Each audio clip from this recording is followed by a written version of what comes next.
Hello. Whoops. Oh, that was... Ooh. Hi. 'Tis I, Chillpill. There's a trinket here. But she doesn't want to be on camera. How are you guys today? I am doing very well. I just got back from a grocery run, a much-needed grocery run. So now I'm just kind of flying by the seat of my pants. I haven't done like anything with my hair, and now it's all like crazy. Look at that. Ah! It just goes out to the side.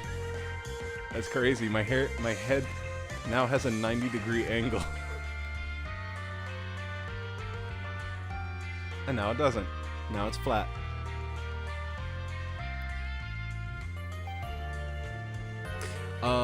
Oh, sorry. Trinket. I gotta keep petting the little girl. How you doing, Space? Hi! Ratter is upset because, the little boy had a little bit of a poopy. A tiny bit. Hello, is that the Kaladin? Is that the Kaladin's butt? That is where the poopy comes from, but we don't have to worry about that because Ratter cleaned it all. Oh, hello! Babu. Ah. So I'm not sure exactly how close we are to the end, but I know that we are pretty dang close, so we might just be finishing it today.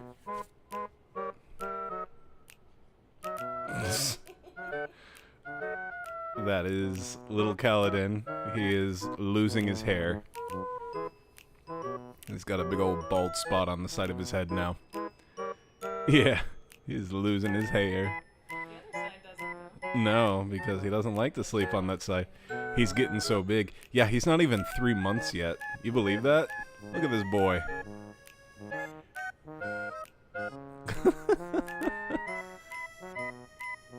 Very appropriate music for having a baby on screen.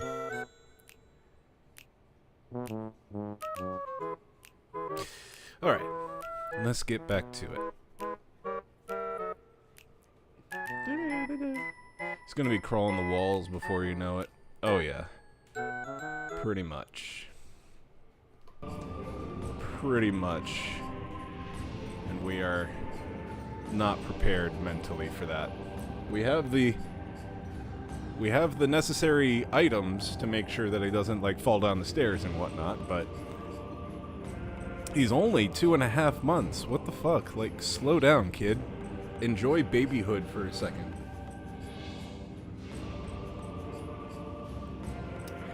I would say childhood, but enjoy infancy? I don't know. Banjo, do you want to come up? You got this. There you go. Here. He's a banjo. He's a banjo. Everybody in the Ratter Chill family has now made an appearance on camera. Slow down, kid. You're gonna be saying that the rest of your natural life. Yeah, right?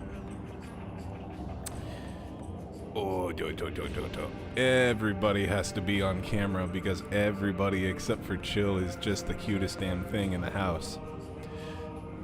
Alright. Let's get together. I do not remember what we were doing. We were collecting a bunch of shit. But, hold on. Did we get all of these things? Oh. There.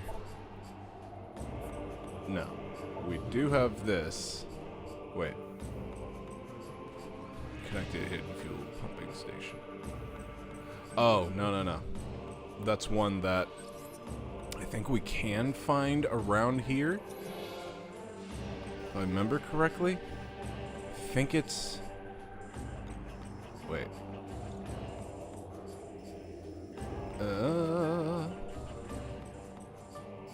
It might be over here.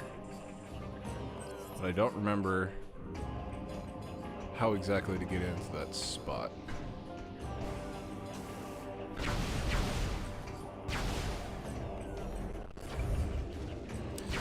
find out.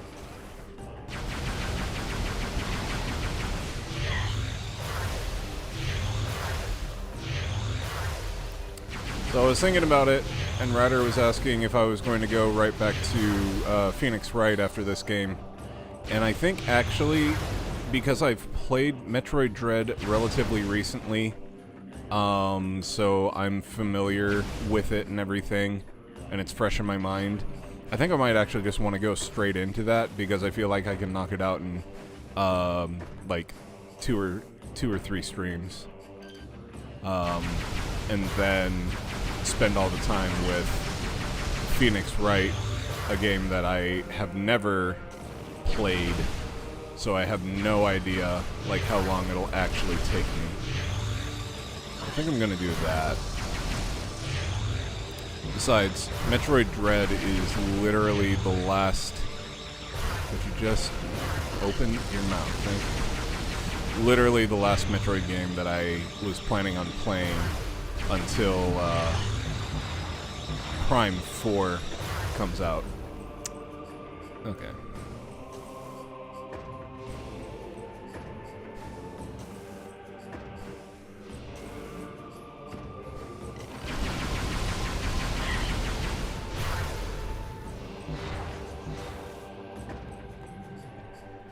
Oh wait. You know what? I did get the thing. I think that's what the red thing means. Could have sworn you already played Metroid Dread. No, I played Fusion, Super, Zero Mission, and AM2R. But Dread would be the very last one. And since I'm finishing up 3, then I would be pretty damn close to finishing up all of the Metroid games that I was wanting to play. There are still some out there. I've never, ever played Other M. Because I've just been too scared to do it because of the stupid cutscenes and everything and all that. I don't know if scared is the right word, but you know what I mean. I've been hesitant to play it. And then I guess there's also Federation Force, technically. Maybe you just talked about playing it off stream. Yeah, that does sound right, because I know that I mentioned I was going on a Metroid kick off stream, and I think I was talking about having just finished like the 3DS game and everything. That sounds right. Okay. Oh, I remember now. I do have that fuel cell, but I can't do anything with it because I need the next suit upgrade. So now I do have to go back to that planet and get the new suit. Okay, that's where I'm at. You know what's crazy? Alien Isolation is less than a month away from its 10th anniversary. Holy shit. That's nuts. Command Center, I think. They need to make another one of those. They really do. It was such a good game.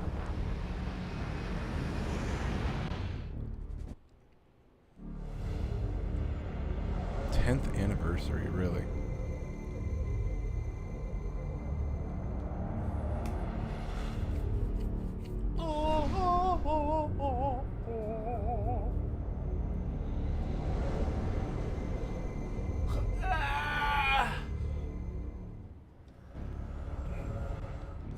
So I messaged tattoo artist today about getting a piece done.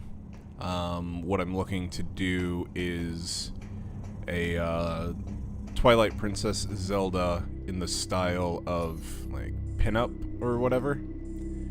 And yeah, I'm waiting to hear back from her. She's a Dallas local. Gonna get that baby tatted up. Hell yeah. Gotta start them while they're young. Let's see. Okay, so there's a bunch of transit centers. Let's go ahead and head up to the tippy top and start with that first one there. But yeah, it's basically going to be... Samus, Okay. the Federation Armada is now in orbit. We're ready for the final assault, but the base is protected by a barrier that prevents us from landing. We need you to disable this defense system. Unit 242 has located its control center. Here are the Has it? coordinates. Okay, thank you. Where am I going?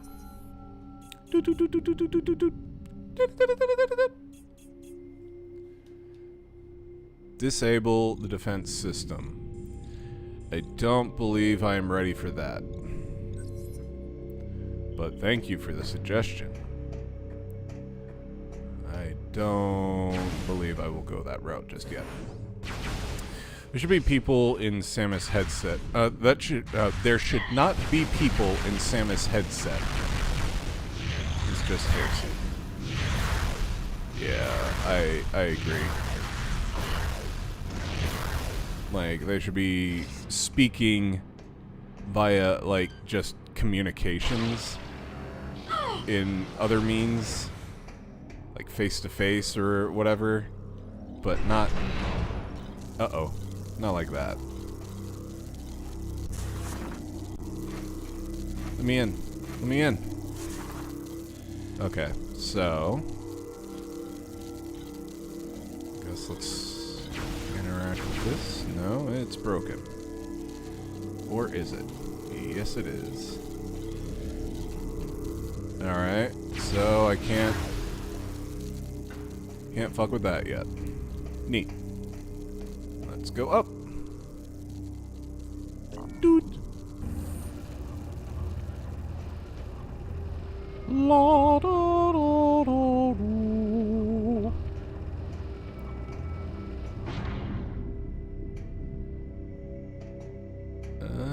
Okay.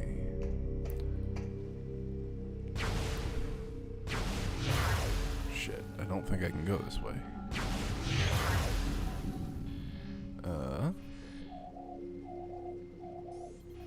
Can't call my ship either. Cannot be opened from this side of the room. Neato. Okay. So, what can I do? I'm up here. Whoop.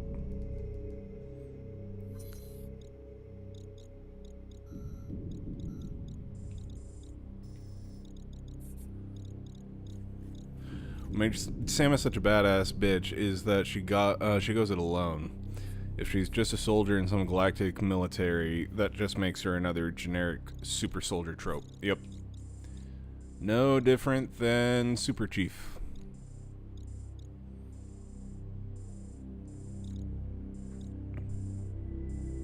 Okay, so I think if I go down one story... Hey! Welcome. What's up, Faye? How you doing today? You just missed seeing Lil Nugget and hearing about his amazing blowout that Radder had to clean up. Man, he kept going too. Like, I was bringing in the groceries and she's like, babe! And I go up and she's like, he did it again! And then while that was going on, he continued to fart. And, yeah, like, he just kept going. It was astounding. Hey, Leo. Hi, doggy. Hey. Oh, shit! Alright! Well, now, life is not worth living to miss that. Good job, little pooper. Heyo, it's Fayo.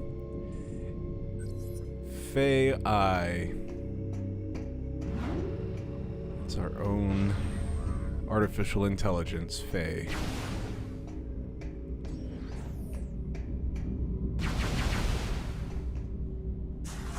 None of these things let me go anywhere. Shit.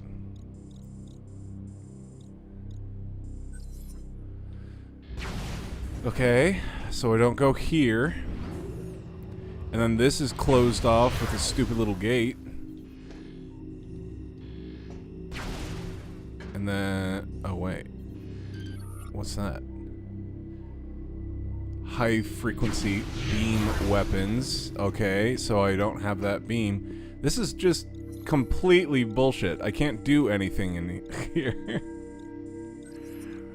Alright. I guess I just need to go to the other area. Hooray, what a waste of time. Part of the reason I've been absent is I harassed my aunt into watching Game of Thrones. Is she liking it? I saw this AI video of... oh, hold on. Maul versus Vader. It was supposed to be a groundbreaking achievement. Holy shit, it was so bad. After 2 weeks of harassing, she gave in and watched 4 episodes with me, and we've been watching a couple each evening since. Aw, that's nice. It's especially nice when you finally convince someone to watch the thing that you know that they're going to enjoy, or play the game that you know that they're going to enjoy, and then they do enjoy it, and they just, like, it consumes their life for a little bit. It's great.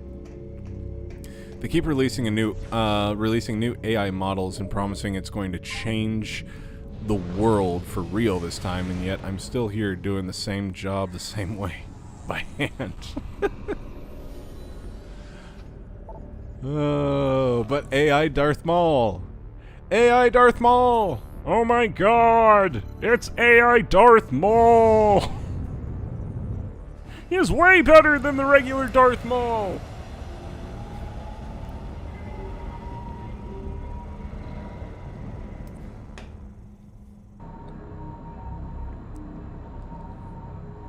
Do do do do do boop boop boop boop. Jill is struggling in this game and he doesn't know where to go now. He has to get a stupid suit or something, and he has to go to the save point. K.R. Stevens writing, hello. Hey, everybody. And yes, I know it's Sensei Rain. What a ridiculous name. Oh look, it's Legend of Zoodaloo 3 Corruption. And Trope Master Soupy. Hello there. Nice seeing ya. I'm just thinking about all the trillions, literal trillions of dollars collectively spent on AI products and how many cool advancements we could have gotten from big tech with all that money. But instead, we have kitschy little AI bullshit all over the place that doesn't actually work the way we want it to. Hooray, the future! Always loved Pirate Homeworld. Maybe you can help me out. I am trying to get that stupid suit. Oh, actually, you know what? It might be there. Never mind. I may have solved it myself. Thanks for nothing, Soupy. No, I'm kidding. I will say that these worlds feel a hell of a lot more cohesive than like Brio, where it's like, hey, this is the jungle side, and now you're on the fire side. You get the visor. I have gotten, yes, I've gotten the visor. I've gotten pretty much all the generators and things. I am now just trying to get that stupid suit so I can survive the acid rain. Acid rain? Some say die and others feel the pain. Acid rain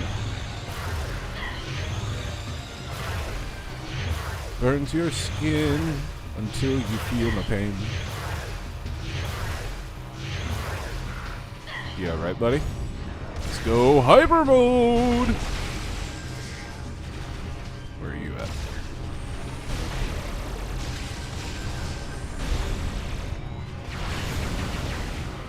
Hyper mode failure? I don't think I've seen that yet. Actually, have I scanned you?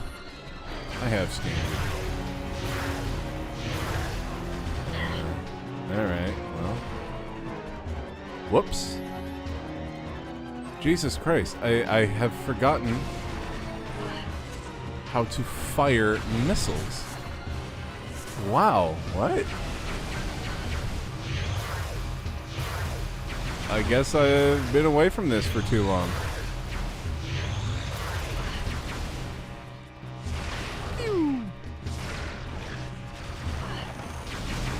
Freeze, motherfucker. There we go. Alright, back to wandering around like I don't know where to go. Hello, space. Well, one of the biggest lessons you learn about investment and spending programs is that throwing more money at the problem rarely actually leads to more or better results. Gotta have good talent. I always like the challenge run of this where you use as little hyper mode as possible. I don't think I could do that. As a microcosm, just look at big budget games. More money than has ever been thrown at games in history, mixed to abysmal results. Or then you have the Concord phenomena, and you have literal millions of dollars thrown at a thing, and they shut it down after a week.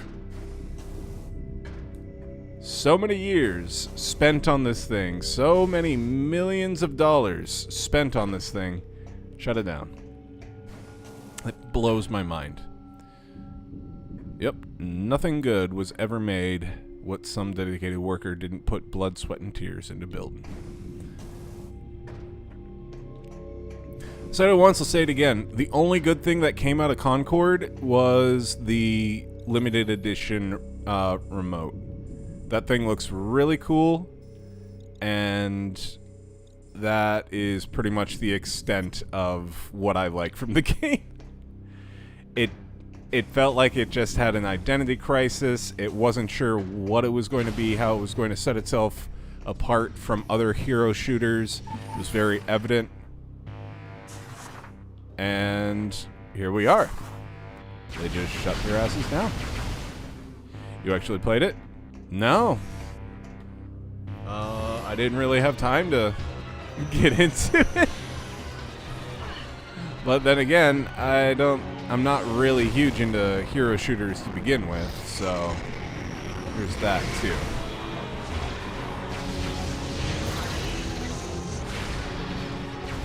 Freeze, motherfucker.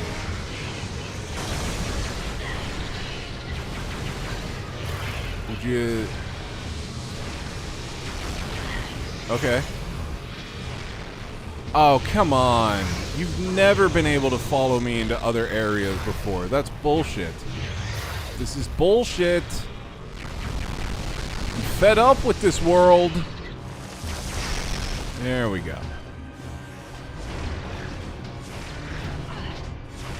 Take your ass out with some missiles. Guess that's not doing shit. So now I'm gonna melt you. Did you guys end up playing Concord, Faye? These guys slam a jamma like no other. What's particularly crazy about Concord is that everyone, literally everyone who played it, was ringing the alarm bells and saying, dude, this isn't ready. Concord is as much a lesson in hubris. Leadership hubris, at least. I'm fed up with this world. Hold on. I think I actually... have that? Here's this one. You are tearing me apart, Lisa! Anything for my princess. Here it is. I'm fed up with this world. Leave your stupid comments in your pocket. Never heard of it. Still living in 2007 over here. Sometimes I feel the same way, Soupy. I'm so glad that games like Baldur's Gate 3 and Black Myth Wukong came along to slap the AAA game industry in the face and put them all on blast for churning out shameless live service slop. Word. Word. I love some good Tommy Wiseau in my ear holes. As do I. Okay, so the thing I need to get to, I think, is up here. But how does I get... Oh. Answer my own question. Or not. Okay. Well, that was not where I needed to go. Take me back. Take me home, country roads, to the level I was on.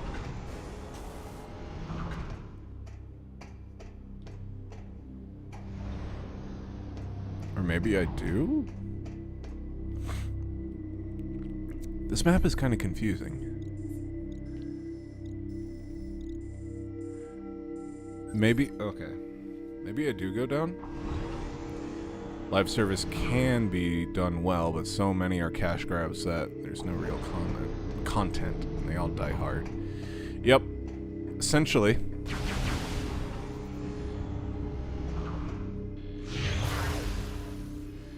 What are these?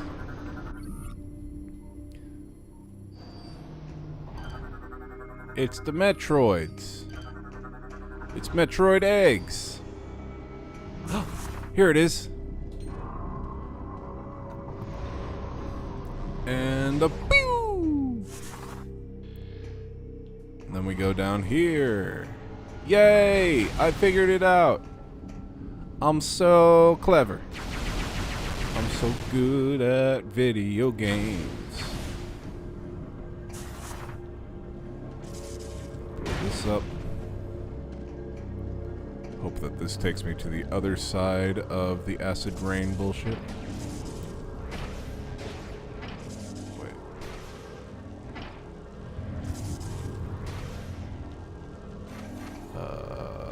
What?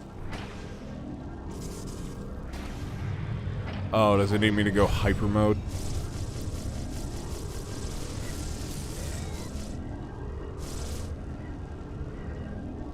Hold on, hold on.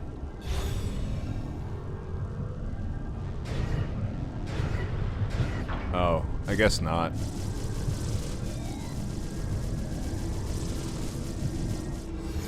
There we go. I've gotten this. Maybe it died before. Nice going. I heard eggs. Did you call me? I did not. I did not. But I'm glad that you're here. It's nice to have you. You know, it's been pretty fun coming back to the tube, even if it isn't streaming. Seeing the edited video side of things is pretty interesting, and it's awesome making them. Hell yeah, brother. What kind of videos you doing these days? Nice going. I did not. Oh, hi, Mark. Been nice going back to the hub, too. The porn hub. Not in Texas. We're not allowed to do things like touch ourselves. That's unseemly.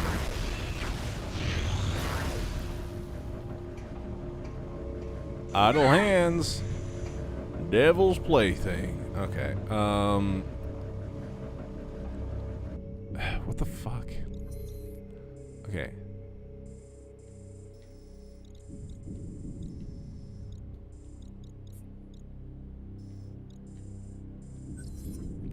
Okay. I guess I'm gonna go back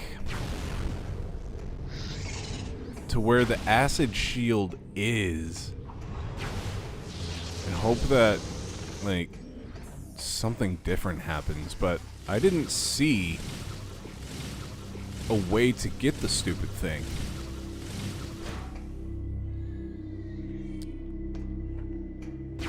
Uh-oh. Baby upset.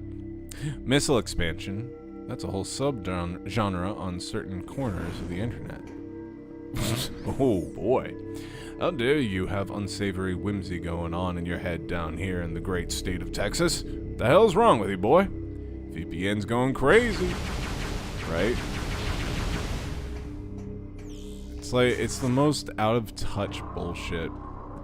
And it ultimately isn't going to do anything. Anybody who wants to look at porn is going to find another way to do it. And then the sales for things like VPN are going to go up.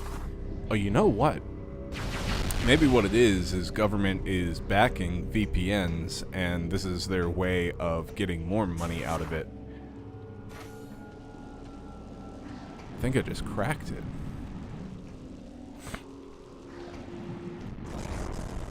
It's a marketing plan.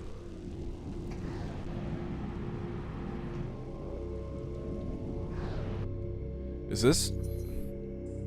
Ooh! This is different and new and fun and different. Oh, I can't get out. I have to adjust the thing. I have to Wii Wong the... Whoop. Oh. Oh, it's one of these. Gotcha.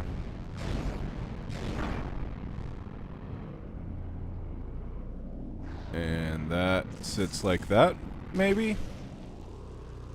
And then we kind of move this around until there's another spider ball track. And boom. Boom goes the dynamite. Look at that, me figuring out little puzzles all by my little self. Look at me go. Whoop. That was disorienting as shit. Rule 34, same stuff. Oh. It's all a marketing plan. Rule 34, same stuff. Don't search Naked Snake from MGS3. Why not? What's going to come up? All I can think is that it's going to be Big Boss. Oh, he's big, alright. And he is a boss. So I'm making audio versions of shorties I've been writing since I left LeTube. So it's something that means a lot. Well, to me at least. Awesome. Anybody in the stream right now, go take a look at Sensei Rain's stuff.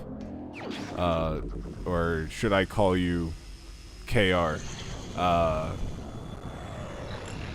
I know you as Sensei, but if you have another moniker you go by now. No one. Literally no one. Deviant Art. Would you like to see 900,000 pictures of feet? You would? I got acid armor.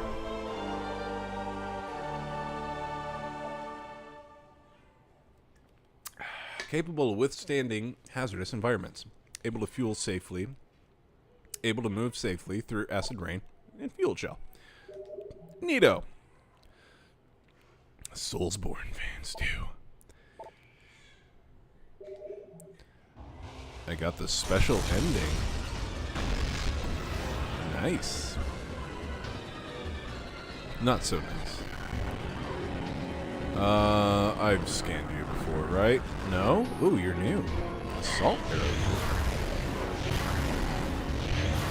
What sucks is that there are some unlockables in this game that I am never going to be able to actually see because it requires getting certain little doodads from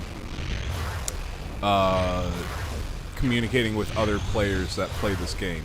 And since, you know, the Wii hasn't been really a hot commodity in quite some time now, I don't think I'm going to get those little doodads. It's all good, man. Only changed name since that would be my pen name when I finally get something published. Just made more sense to change now. So, is it actually K.R. Stevens writing?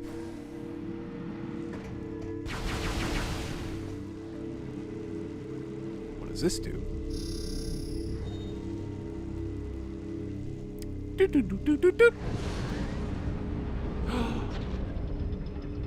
Oh, shit.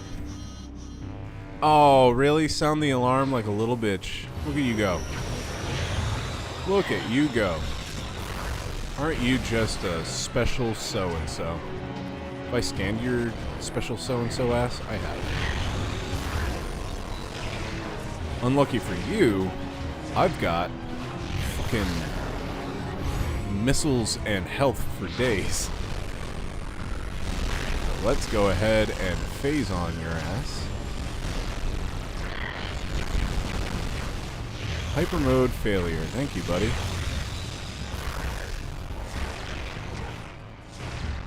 Come on.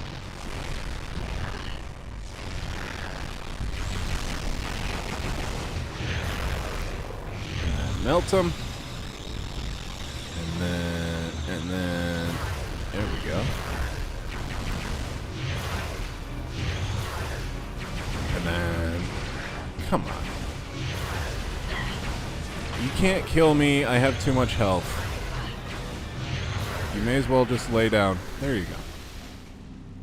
Don't forget to shoot the guns at him. Well, the writing part is context thing. So, the name of the book would be K.R. Stevens. Ah. Oh, I get you. I get you. Let's see. Quote 84. Our streams are bullshit. Why do you like this shit? What is wrong with you? You come back every week to hear us talk about odd-shaped nipples. What is wrong with y'all? The timing. I mean, yeah, we do. We do like talking about some odd-shaped nipples on this here stream. You can't kill me. I have too much health. This is the best part of every Metroid playthrough. For real, though. Okay, so now I have the acid rain armor. So now I can go back this way. I mean, odd-shaped nippled is the only reason to watch anything, really, right? Well, and then multiple nipple is another good reason to watch things. The odd number of nipples is always as entertaining as weird-shaped ones, right? Acid rain. Some go outside and say, ow, there's pain. Acid rain. Acid rain hurts a little more than chocolate rain. Nothing takes precedence over chocolate rain. Classic South Park. Chocolate rain. Ha! Mere peanuts compared to chocolate rain.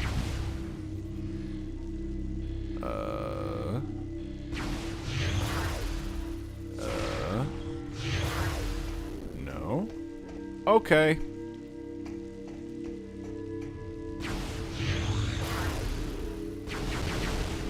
What? What is this? Probably be destroyed by a phazon-based explosive blast. Well, I've got that right here. Take my phazon-based explosive blast, you fuckers. I don't know, chocolate rain sounds pretty painful. It's like boiling hot chocolate. I'm surprised it's that young. Oh, dude, Scooby-Doo is 55 years old today. Jesus Christ, 55 years old? Zoinks! Zoinks. Jinkies. Let's split up, gang. Thing Daphne says. 1969. So we set foot on the moon, and we also made a cartoon dog that solves crimes. Nice. Holding cell is locked shut. Spinner controls are inactive. Unable to open holding cell. Oh, not with that attitude. I guess it was known more as a 70s thing. I think you're right. Innovation! And eat sandwiches. Can't forget that. Integral to the plot. Like, that's totally cool, man. Zoinks. Pew. Doot, doot, doot, doot. Let's be real, Scooby was a pot smoker.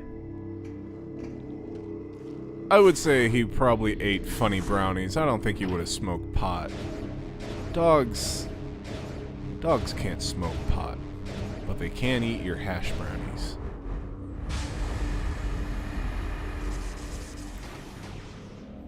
I think all of them were pot smokers, and that's why they could hear Scooby speak. Doesn't it sound like he's saying things, man? Jinkies, it does. Alright, let's see. I think I've already scanned you. Yep. So I just shoot your little army arms until they go back up inside your body, like me in the winter. No, no, no, no, no. Alright, and then... Oh. You're gonna spin around like a little top, huh?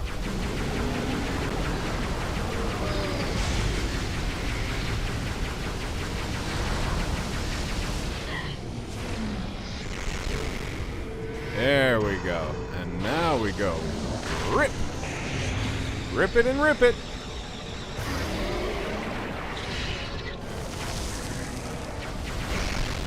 And your little buddy's dead. I killed your little buddy.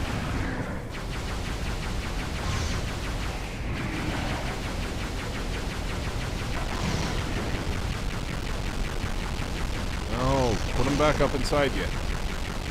He's up inside yet. Find that whole whatever they can.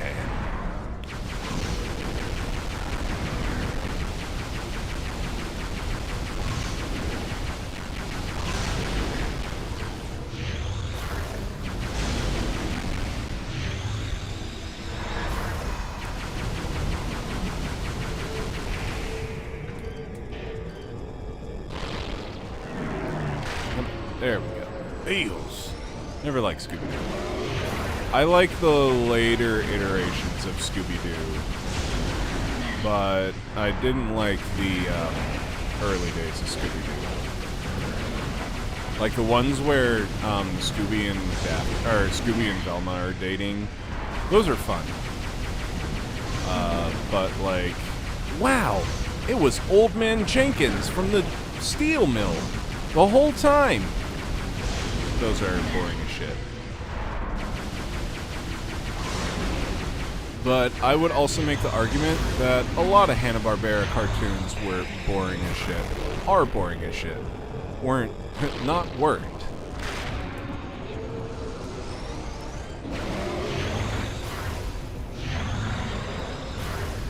Oh, hey, want to call you sensei, but I know that's not right. KR, just so you know, if you ever wanted, like, to collaborate and have me, like, do, like, readings or voiceover, like, narrate your short stories or whatever, hit me up. I've been trying to get into voice acting and narration, and I would do it pro bono. Because I would like to find my way into it, and I know that I am an amateur, so I just like to get the experience right now. So if you want to hit me up on Discord, if you're interested, just let me know. Oh, hell yeah, dog! Oh, hell yeah, dog! It's a mighty Boosh float. It is. Actually, I want to go back and... Ratter and I were talking about this the other day. I really want to go back and watch the Mighty Boosh. She wants to go back and watch all of the IT crowd again. And, I can't remember what else. But, I want to go back and watch Mighty Boosh. That'd be a fun time, especially for a limited run or one-off. Hell yeah. Let me know. I am down to clown Charlie Brown. It's so damn good, right? That way, there's not too much pressure. Hell yeah! I'm down for it, man. Just getting the experience would be a-okay by me. Yeah, dude. Like the Mighty Boosh was what? Okay, I knew of Noel Fielding before then, but that was the thing that really made me go, oh my god, this guy's hilarious. So when we're playing Buck Bumble again, probably the same day that I do the 24-hour Glover stream. And actually, like, no joke, I have been considering playing Glover again whenever it gets released on the Switch. It is coming. Gasp. So next week, Bissity B Bumble! The Mighty Boosh is not insignificant source of much of my sense of humor. Yup.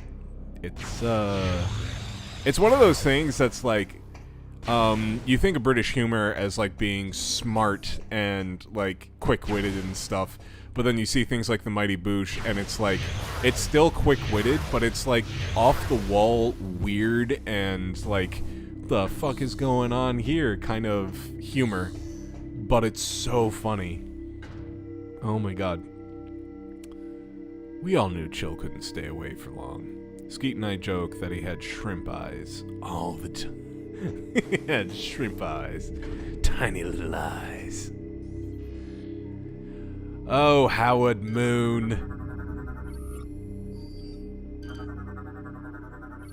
I had a D&D character named Milky Joe.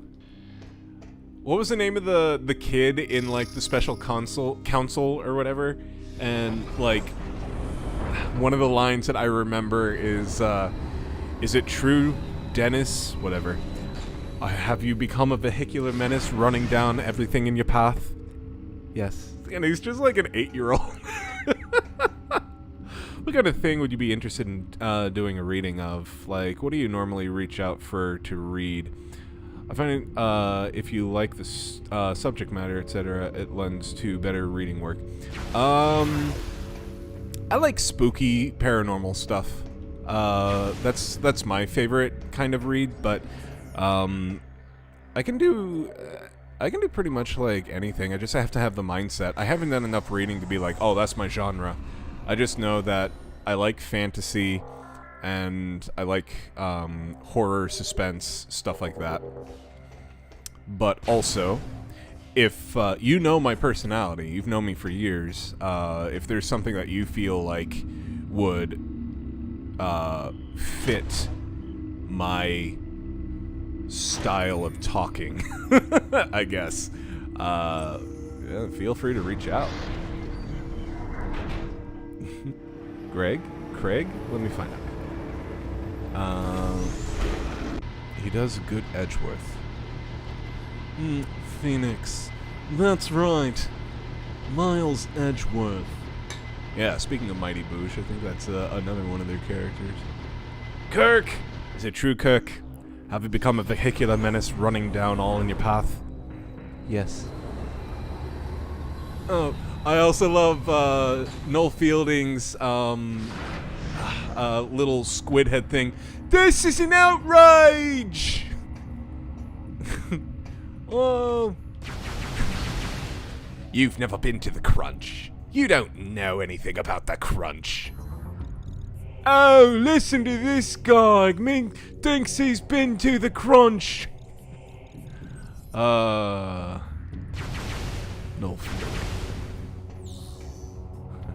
Nestle Crunch? Yes. I'm afraid that I wasn't supposed to come back here yet. Oh, wait. Oh, wait! Wait a tick! I could come over here. To this mystery spot. Nestle Crunch?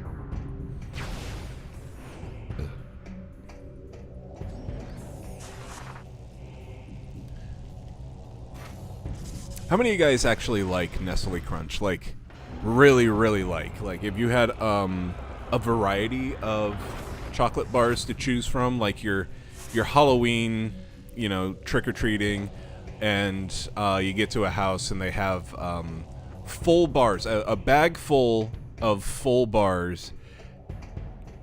How many of you would actually be like, fuck Butterfingers, fuck all these other things, I want Nestle Crunch?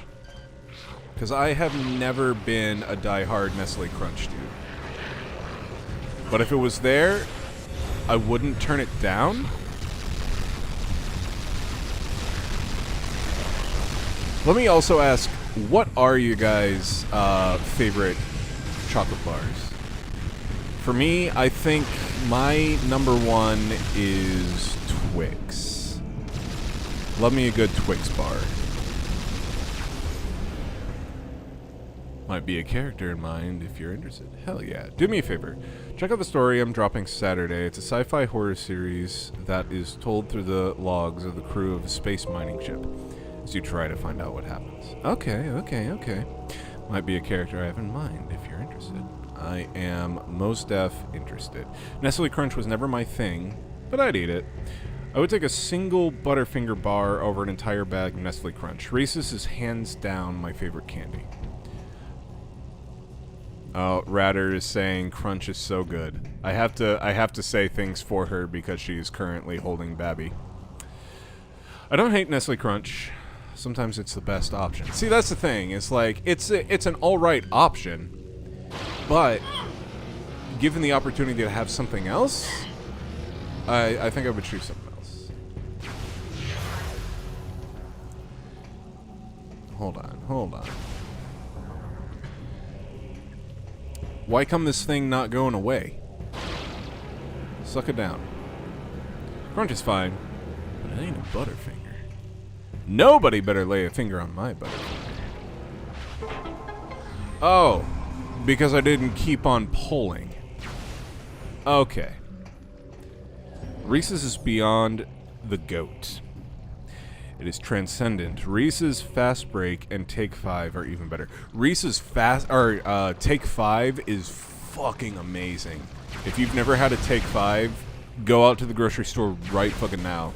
Well, you really do. Take 5 is like the best part of Reese's, and then you also get like pretzel and you get caramel and oh, it's so good.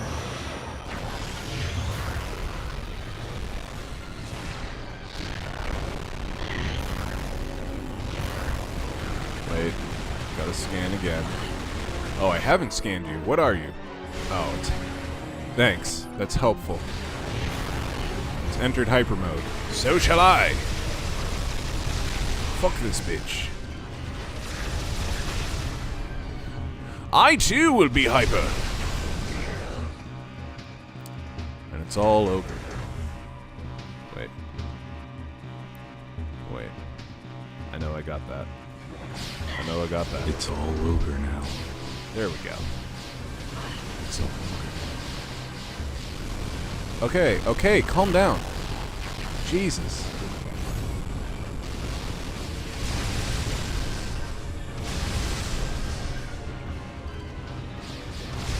Ooh, spider monkeys. Oh good, more of them. Wait, are these different spider monkeys? Uh-oh.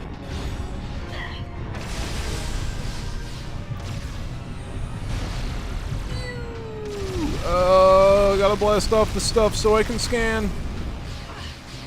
You different? Nope. You're just a regular-ass crawl tank.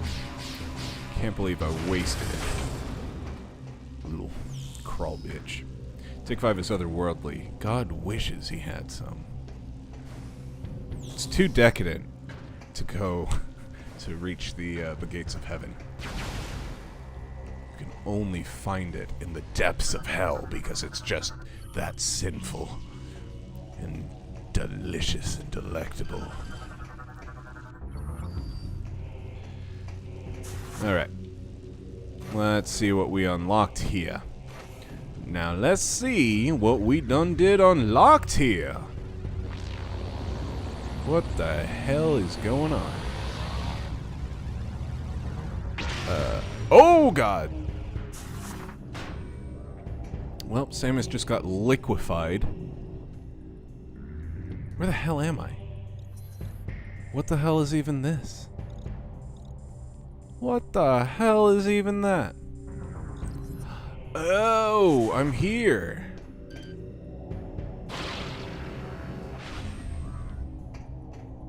I'm here now. No, it's not a pop. Oh. But in the vein of what Nestle Crunch is, just like a chocolate bar, I actually think my favorite in that category is fucking Hershey's Cookies and Cream. I like that one a lot, too. No, it's not a popular opinion. I don't know. Just something about it checks my boxes. Of the just a chocolate bar, Crunch is definitely my go-to of one of those that don't require a small business loan to buy. If I were going for just a chocolate bar, if you'd count the cookies and cream, Hershey's Cookies and Cream as just a chocolate bar, I think I go that route. I think that's mine too.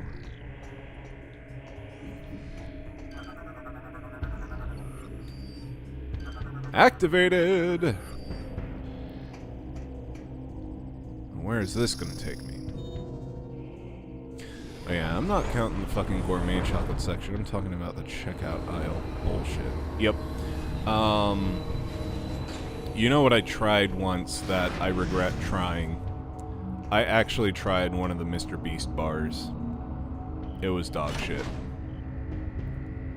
It was absolutely terrible. It was the peanut butter chocolate one, and I don't know how you can. Peanut butter is like one of those flavors that, like, when it's involved in a thing that is meant to be sweet, you can't go wrong with it. But somehow they done did with this, and like it was not good. It was not good.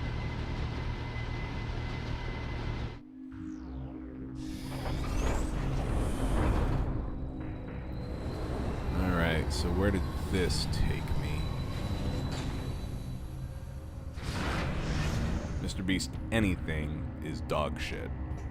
It is a good rule of thumb, that is for sure. Oh. Ho ho! I've not been here yet. What is this? Control terminal activated.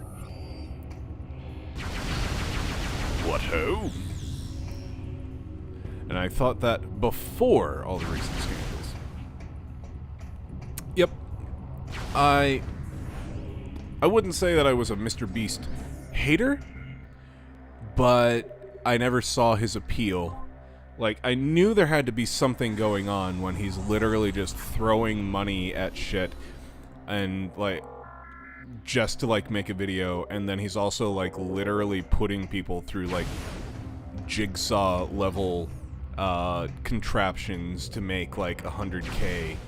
I don't know. There was something about the guy that was unsavory before, but it was just a general, like, I don't really like him. But hearing all the shit now, it's like, well, I feel justified in my dislike of him, even though originally I didn't have a reason to. I like all the movie candy people hate. I like all the movie candy people hate. Give me those snow caps, give me the Raisinets, give me the Junior Mints. Junior Mints are a different category. However, you could make the argument that the consistency and the flavor, they are literally, if you were to take Crest toothpaste and inject it in the middle of a Whopper or like what's the chocolate one that has like caramel in the middle? I want to say Dum Dum, that's not right. A what? No, it's like a yellow box. You guys know, right? Right? Candy goers? Candy eaters? Oh, it starts with a D, I think.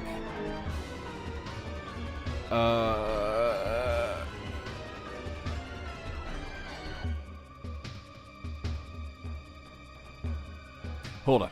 I'm gonna take a pee-pee break because I do have to pee-pee and I gotta get a new drink. And when I come back, I will remember the name, because that's how this works. And if I do this with my hands, it will solidify it. Be right back.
Milk duds.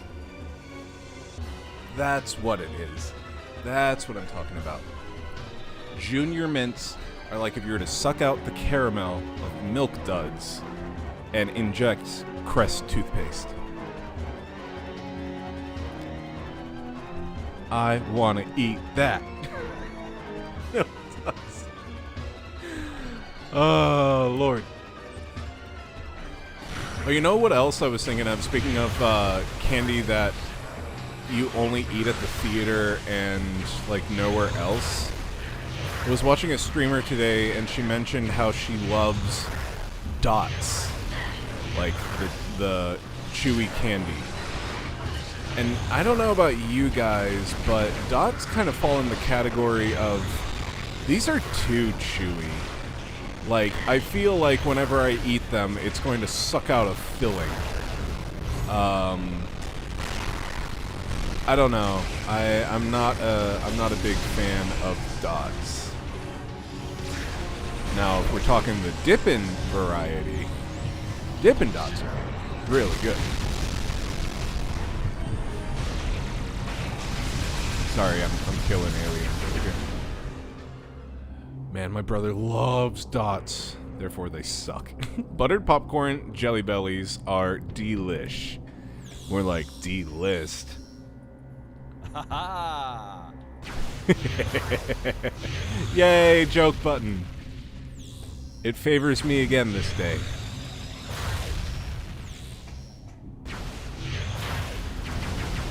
What if I were to just, like, unprogram all of, like, the negative sounds to the joke button, and rather just thinks that all of her jokes are landing? But I know.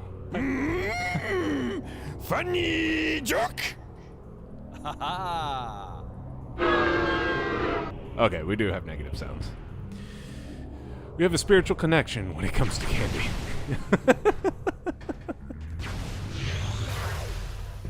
Yay, our viewers are connecting on a sugar level.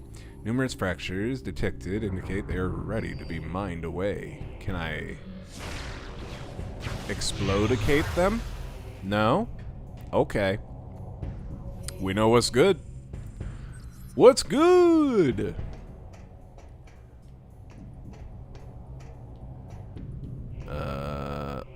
Oh, it's one of these, I think. Doot, doot, doot. Oh, I didn't need to do anything. Oh, and we bring out the dildozer. Buttered popcorn Jelly Belly is probably outlawed in Texas, if I had to guess. No, we got that crap here, too.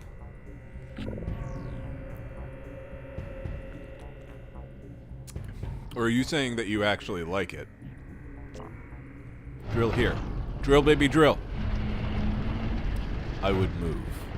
That's the thing that would make you move? If butter and bullshit Jelly Bellies were outlawed here? Damn, unsubbed. It's really interesting hearing your voice over editing my VO. Hearing your voice over editing my VO, especially when I'm playing Scottish Lady. It's really interesting. Yeah. Oh, have you heard, like, any of my, like, English voices and whatever from my Harry Potter reads? I would recommend listening to the later ones, but, yeah. So that's pretty good, Scottish Lady. Hit me with them. Oh, they're in the Discord. There's a Google Drive that I have. So if you go to the Discord and then go to bop boo bop bop bop boo bop, let me open my Discord app. Go to BSV content. There's just a mega list of the Harry Potter readings that I've done. I'd recommend listening to Book 4 to hear what I'm capable of now. Now, granted, they're not edited, and they are British voices, but also, I mean, take that with what you will. You know very well that I can do an American voice, so You should give Samus the voice line she always deserved. She's totes a Brit. You know what's funny? Whenever there's anything space-related, they typically will just give the space person a British accent. So you might not be far off the mark with that one. You speaking to English? No way. Me fail English? That's impossible. But what if I were to take Krusty Burger and disguise it as my own burgers? My own cooking? Oh, delightfully devilish, Seymour.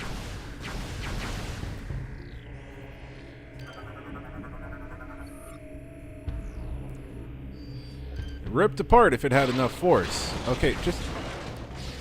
such a nothing moment. Like... it doesn't do anything story-wise. Like, just... I don't know. I think that's my least favorite thing about this is, why don't you try using your grapple beam and yank it? You know, the Masters of Space... the Masters of Space and all things planetary. Planetary? Planetary. The Brits. Well, no, I think what it is it's not necessarily a learned accent. I think it's just, if somebody were to learn the English language, a British accent is what would would come out of your mouth naturally. I think I've heard that somewhere. Samus is too badass to be a Brit. Yeah, honestly, she would be very American.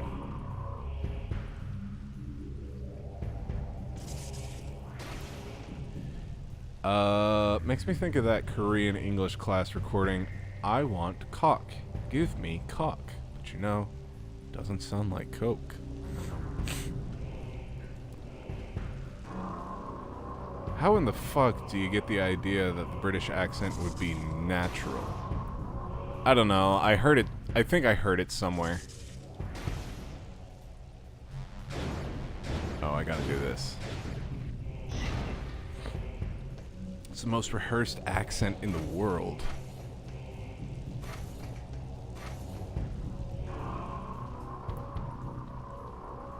Hollywood sure thinks it is. Space. They literally practice talking that way. What is Samus's full name? Samus, Rebecca Metroid.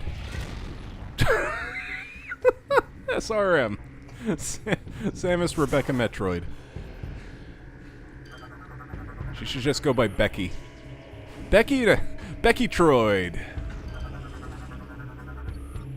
Could you imagine someone being as badass as Samus having the name Rebecca? Samus Rebecca Metroid. Yeah, super British. That's what I was thinking.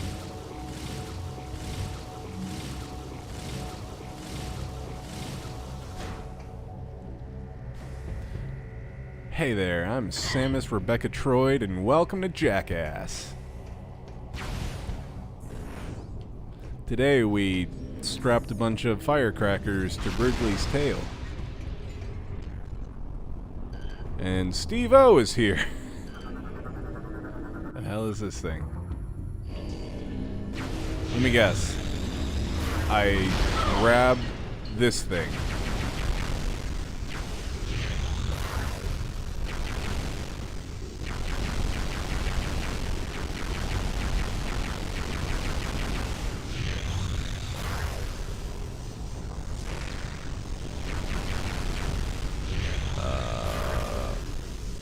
Let's read that again. Overloading it will stun the drone. Oh, it can't be destroyed. Okay. If you've ever seen Red vs. Blue, Samus is basically Tex. Yeah. Samus is American. I mean, we all know you're a beans on toast, curry guzzling, tea snorting British kid, Space. It's true. He just says he's from Arkansas. to give himself American cred. That sweet, sweet American cred.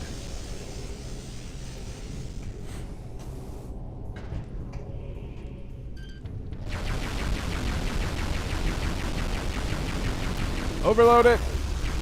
Overload it! There we go. Overloaded.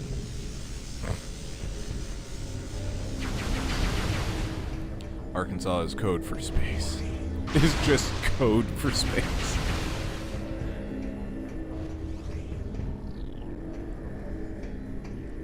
What if there was just like a southern British accent? I guess that's what Cockney kind of would be, I guess. Whatever. I guess that's what it would be, I guess. Why am I talking like Christopher Walken? What would the southern British accent be? I guess it'd be Cockney. Cockney, more like vagina elbow.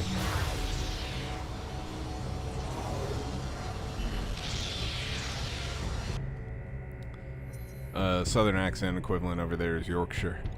Curry is such a thing in England, they love it. I don't believe you. Cockney. Cornwall. Whew. That was a spooky. No! Fine. Kill the stupid little oh. Well, alright. Killed it for me. That works. Got some lore to scan. Got that lore! I'm a whore for lore. Rock forevermore. Or nevermore.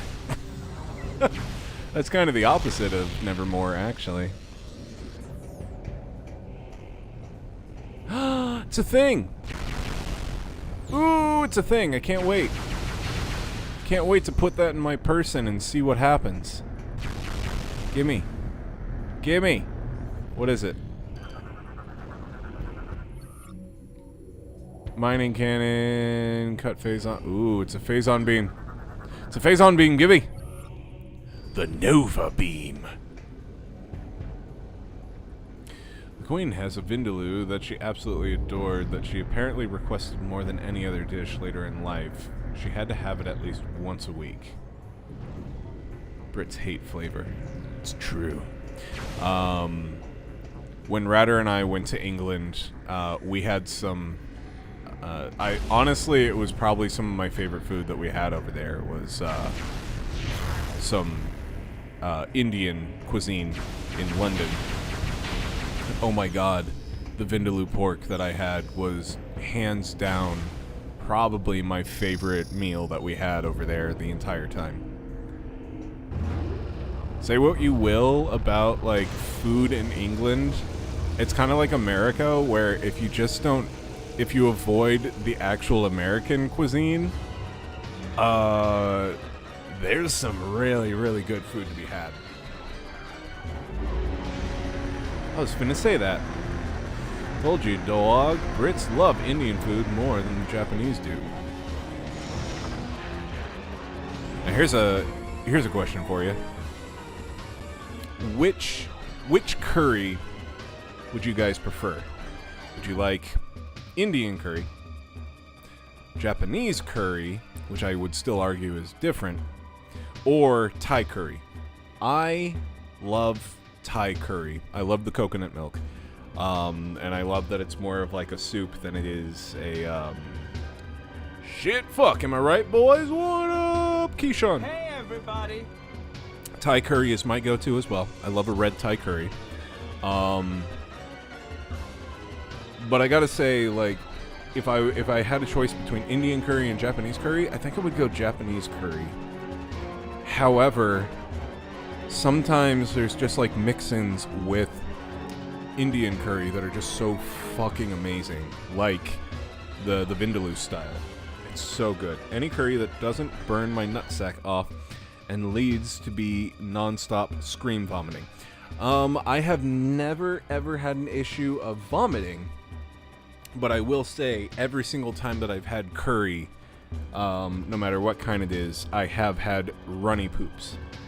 I don't know, and I think it's worth it. Honestly, like, it's a very flavorful dish, and I enjoy it, so I actually kind of, like, power through it. So now I know it's, like, my version of, like, being lactose intolerant, where it's, like, I will avoid it because I know that it's not going to necessarily end well for me, but it tastes so damn good that I am willing to deal with the aftermath.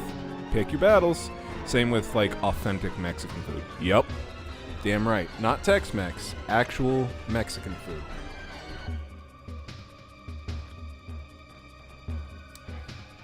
You would be surprised just how many people have their mind blown when they find out that Taco Bell is not authentic Mexican mode.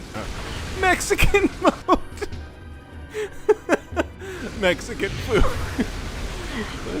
I just read hyper mode. It was talking about Mexican food. Now entering Mexican mode, eh? Say hello to my little friend. That's cute. I know. Whoop. Sorry, I gotta... Oh. Shit going down? Is some people gonna die? Okay, literally no one thinks Taco Bell is authentic anything ever. What? People in the South absolutely do. You can go to, like, Bumblescum, Mississippi, and they think that Taco Bell is, like, bougie Mexican food.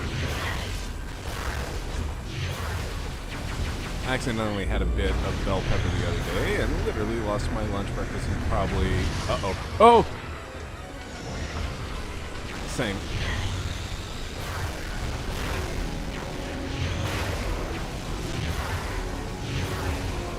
I'm talking like the people that have more, like, have the same number of teeth and brain cells.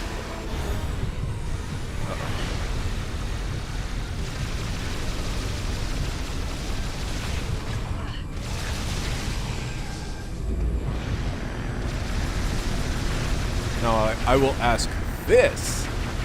Oh my god, are you telling me to fucking disable shit right now? Are you kidding me?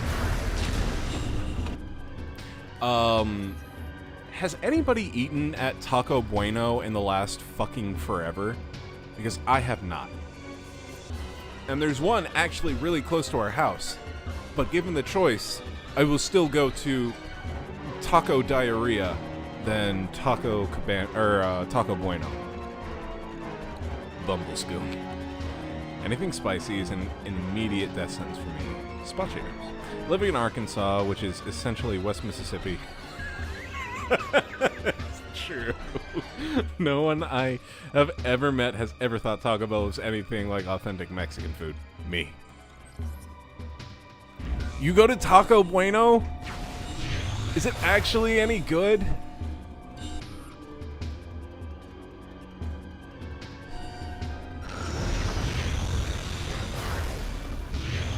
Shit, am I supposed to explodicate that thing?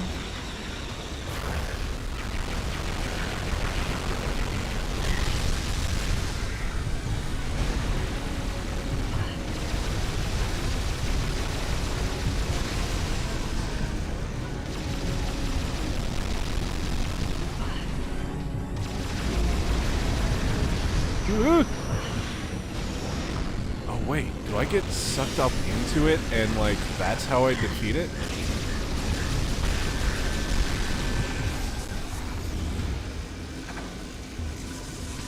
Auto vents.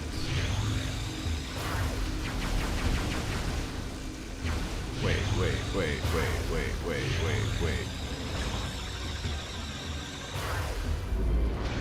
do I do?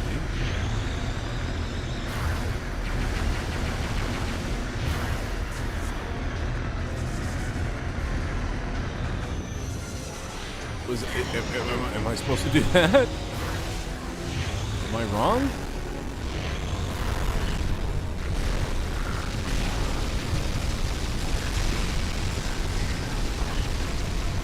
I feel like I'm supposed to go up into it and then destroy it that way.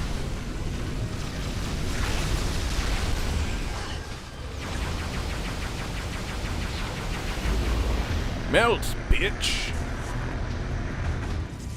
Oh. It didn't work.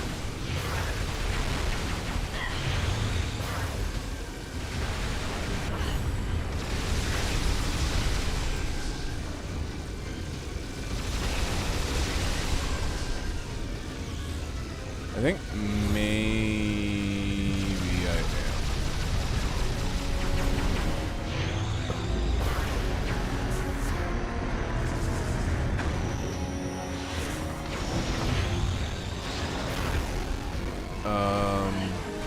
no.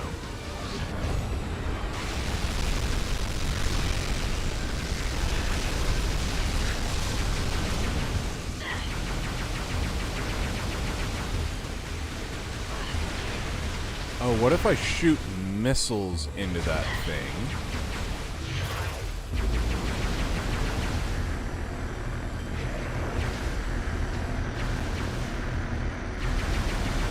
Damn it.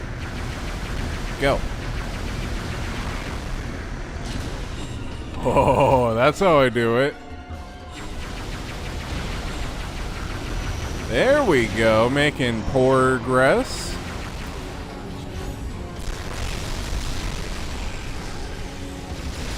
Gotta feed space pirates to it. Okay.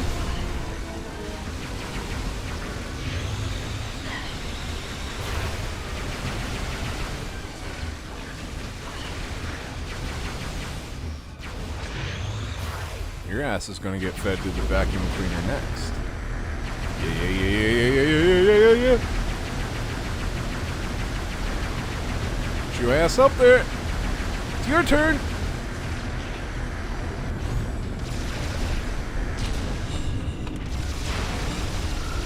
There we go. Ooh, I like sacrificing these to the vacuum cleaner, the Dyson of Doom.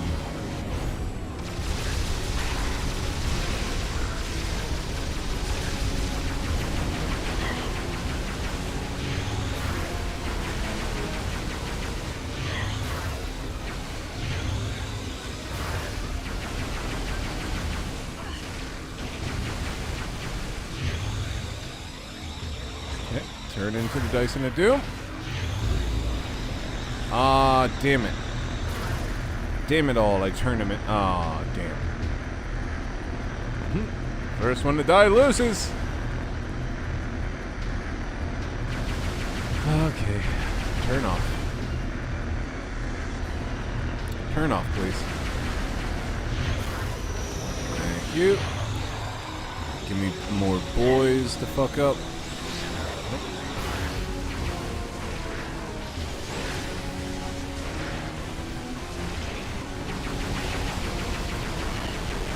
Give me your soul. I need health. I need fuel, I need fire, I need that which I desire. Give me fuel, give me fire, give me that. And vacuum cleaner, baby. Oh no, you're gonna get sucked up into the little thing. Oh no! Ah!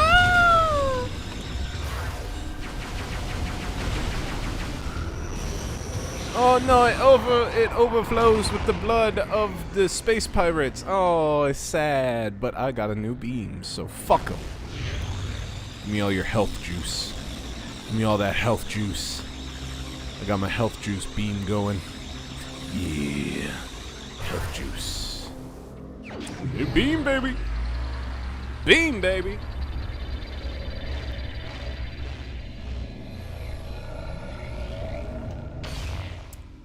Pew! Now my beam is green. Armor suit upgrade acquired. Nova beam online.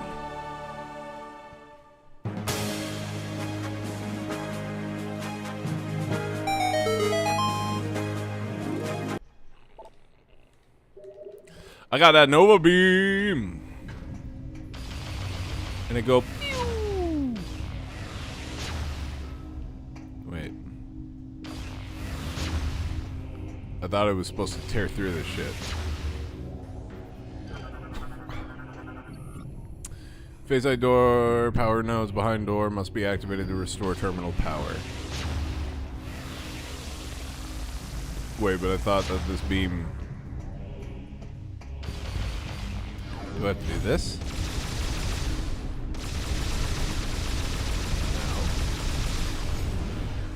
No. I have returned! I was pulled away to watch Game of Thrones. Welcome back! Hey, everybody. How you doing, buddy? Hit him with the Baja Blast. Man, I got a fucking thing of Baja Blast, cans of Baja Blast the other day. And when I brought them back, the fucking half of them were like explodicated, and the other half were fine, but like because they were explodicated, it made everything all sticky. But I couldn't tell that they were explodicated until I got the thing home, and so it ruined a lot of them. A lot of it. Shit in the hole. Deep in the hole.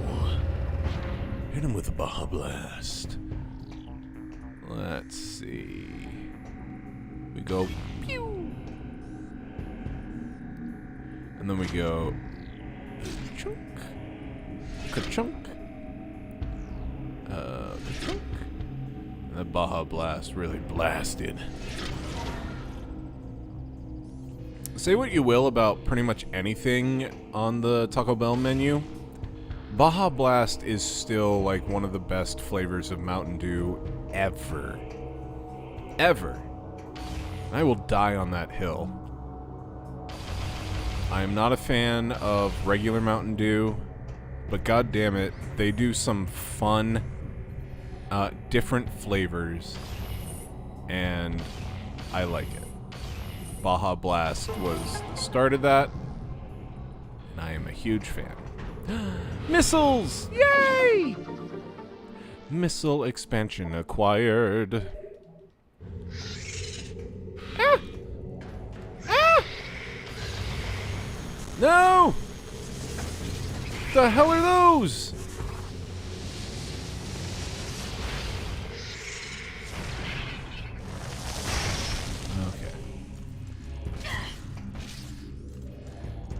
Scanned these before?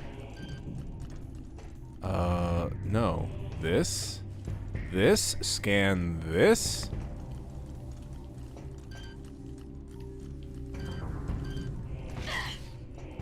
Okay, now it's dead. Alright, thanks, game. Really cool.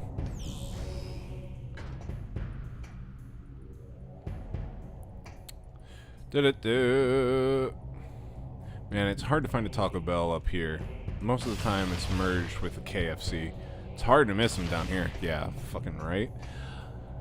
I've always been a Sprite and grape soda with fruity as far as like fruity sodas go. I respect that. I love the Mountain Dew Baja Blast, but I will say there are some Mountain Dew flavors that they've done that are fucking amazing, like thrashed apple or something like that, and it's just like a sour apple flavor. Also, sidebar, sour apple is fucking amazing. Fucking amazing. I love that flavor. But if it's just not Mountain Dew flavored, I like it a lot. Ooh. I can call my shippy ship here. So let's do that. Taco Bell is proof that Americans don't give a shit as long as it's covered in cheese and comes with a caffeine source, right? I don't really see the problem with that logic. Myself, caffeine and cheese are great. Fucking based as hell. I also really enjoy cheese. I'm just gonna take this controversial stance. I think cheese is good. So something that Ratter is trying to do right now to make Cal's tummy feel better is eat non-dairy stuff, because that can lead to tummy issues through the breast milk. So today was the first day that I ever looked at the vegan cheese section at the grocery store, and I don't know how I feel about it. Like, we have the Impossible patties and chicken and stuff like that, and those things are really fucking good. But I've never had vegan cheese. It feels wrong to say anything besides actual cheese is considered cheese. But it looks like cheese, so I guess we'll find out if it tastes like it. It's gonna be fun fact. Oh, one of the Mountain Dew's energy drinks is actually legit good. Which one is that? Fun fact, in Latin America, Taco Bell is actually much better quality because of their standards for going out to eat are so much higher. If it's going to be fast food, it's either Chick-fil-A or Wendy's for me. Vegan shit has come a long way. That is super fucking true. Like, I was skeptical about, like, the Impossible burgers, because Ryder used to make black bean burgers for us, and they were all right, but you knew that you weren't eating like an actual burger. You were hyper aware of it. But these Impossible burgers, I understand why they are called Impossible, because it's like, these taste, you can't tell the difference. It's amazing. I'll try to cook these kebabs. Kebab sticks are too long for the grill pan.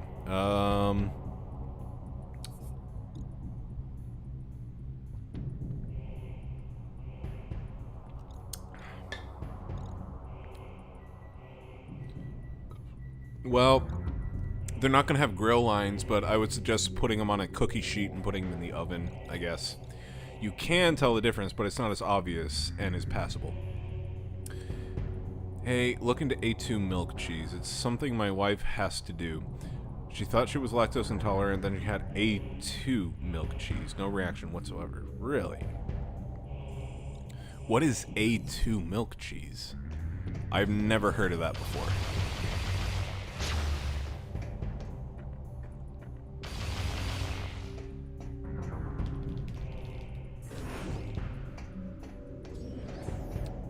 They're metal skewers.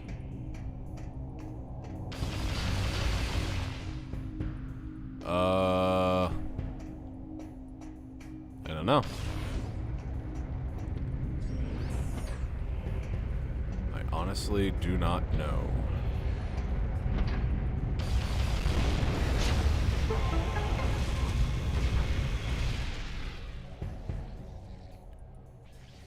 Well, okay. I've opened up something.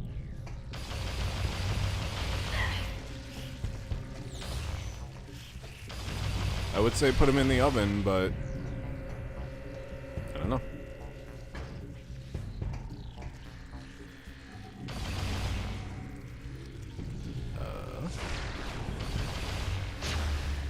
Okay, that's not what I'm supposed to do with that.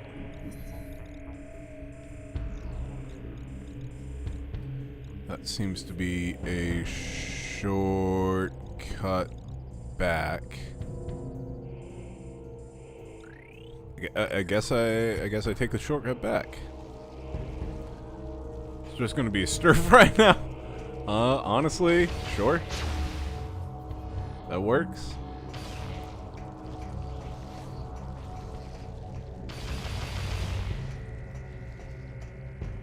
A2 is basically a different kind of cow milk that comes from different cows that is way less harsh on the stomachs than what we have in the States. Irish and French dairy cows are all A2. Huh. I wonder if it's like their diet is different. Oh, it's an energy cell. Oh, Here we go! I got it. Yay.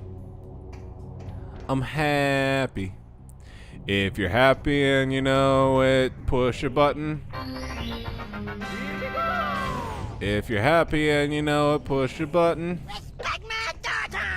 If you're happy and you know it, and you really want to show it. If you're happy and you know it, push a button.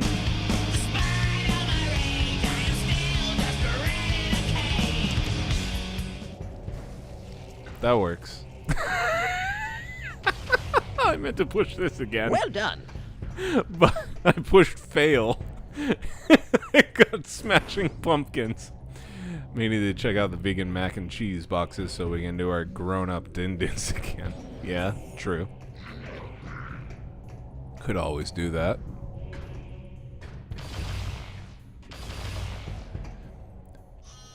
Brahms actually has A2 milk even. Brahms? Like the ice cream shop? Really? Holy shit. I wouldn't think that they had it.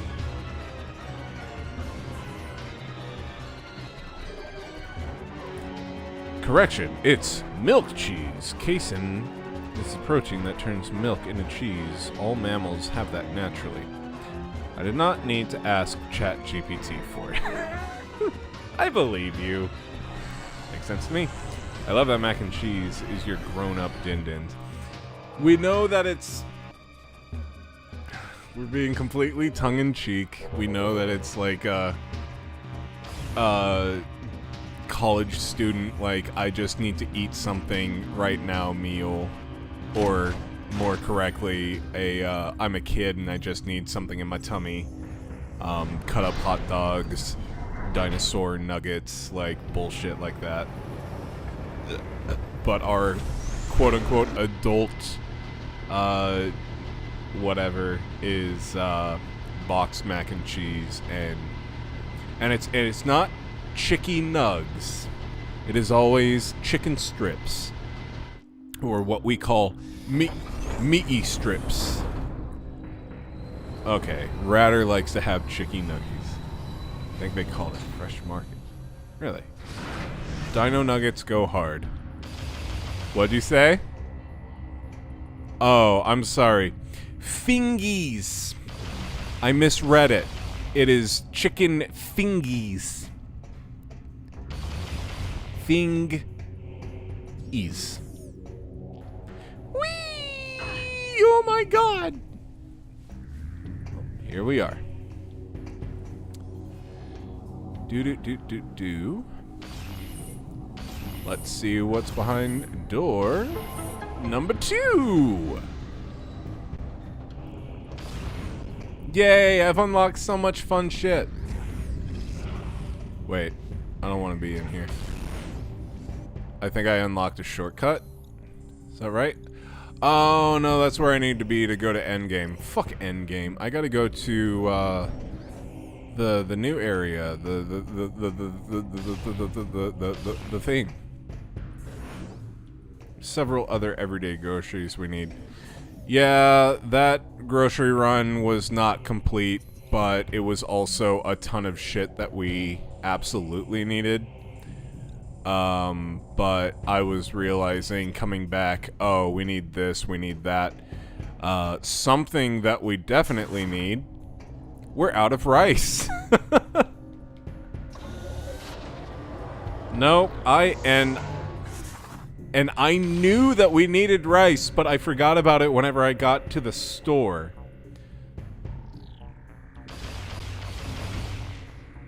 But yeah, we will make that a part of the recipe run as well. So I might be able to do that tomorrow or Sunday or whatever, but yeah, we got to do another run. Oh, there's little boy.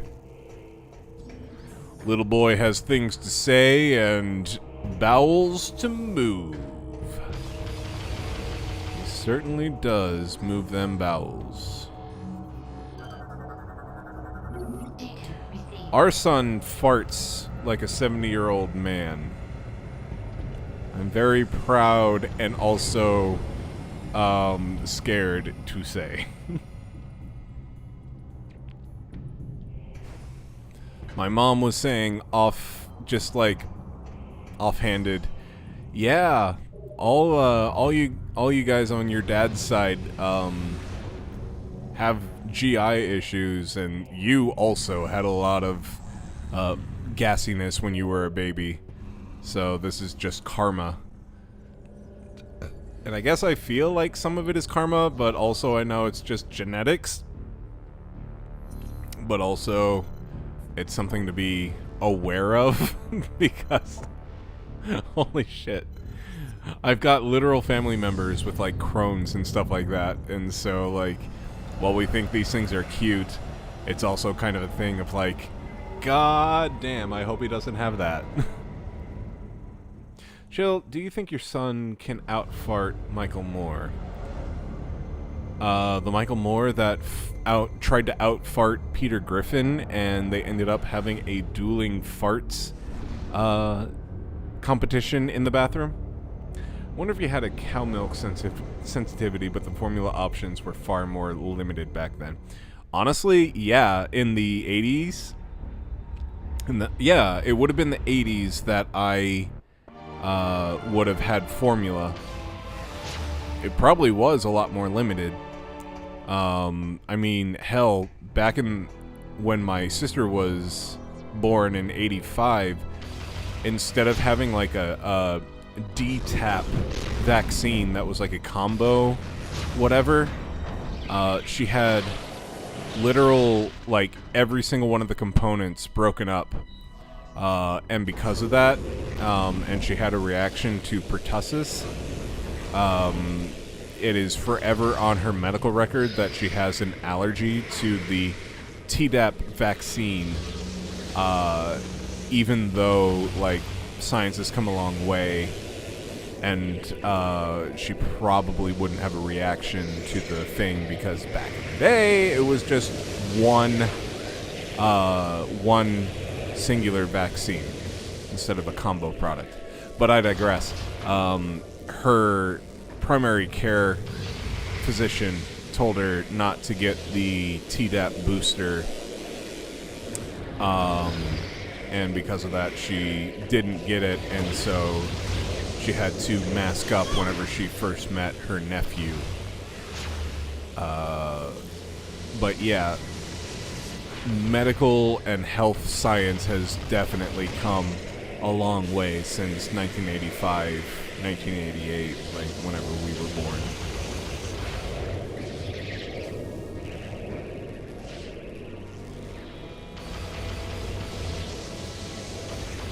Next to the breast is best. Yes, Jill.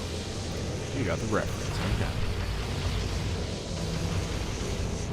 That was back in the day when Family Guy was actually really good. And now it's just like really, really, really phoned in. I can't remember the last time I watched Family Guy.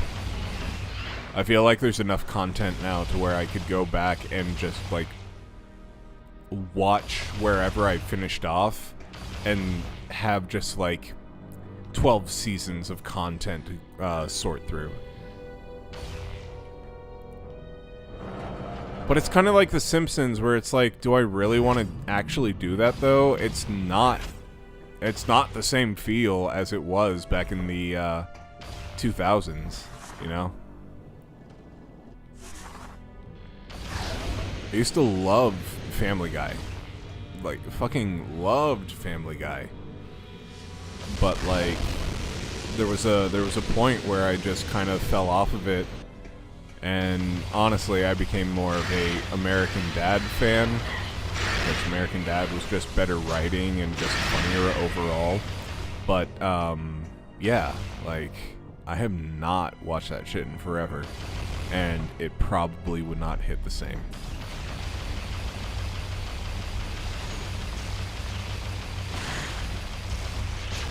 Kill the blue goo.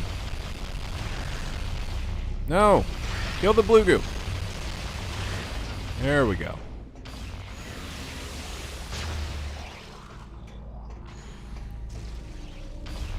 Oh, he's dead. He's dead now. Ah!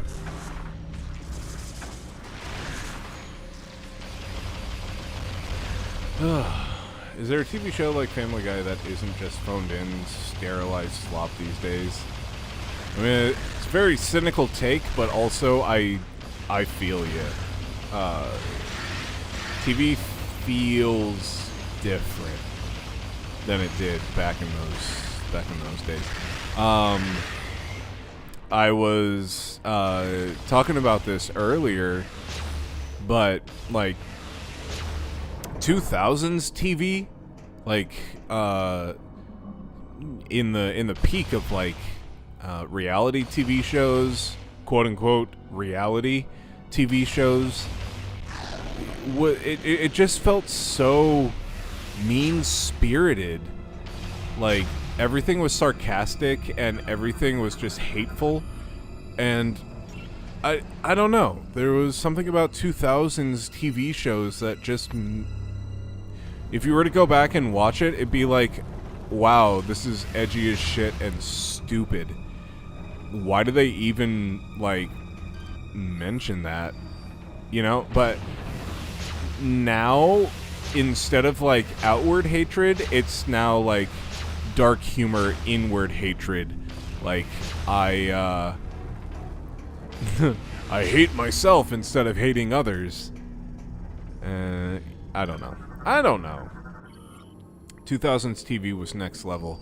Yeah, after like the 9/11 attacks, like TV just became like, isn't sarcasm just so fucking to randoms lols kind of humor? And it was just like, this did not age well.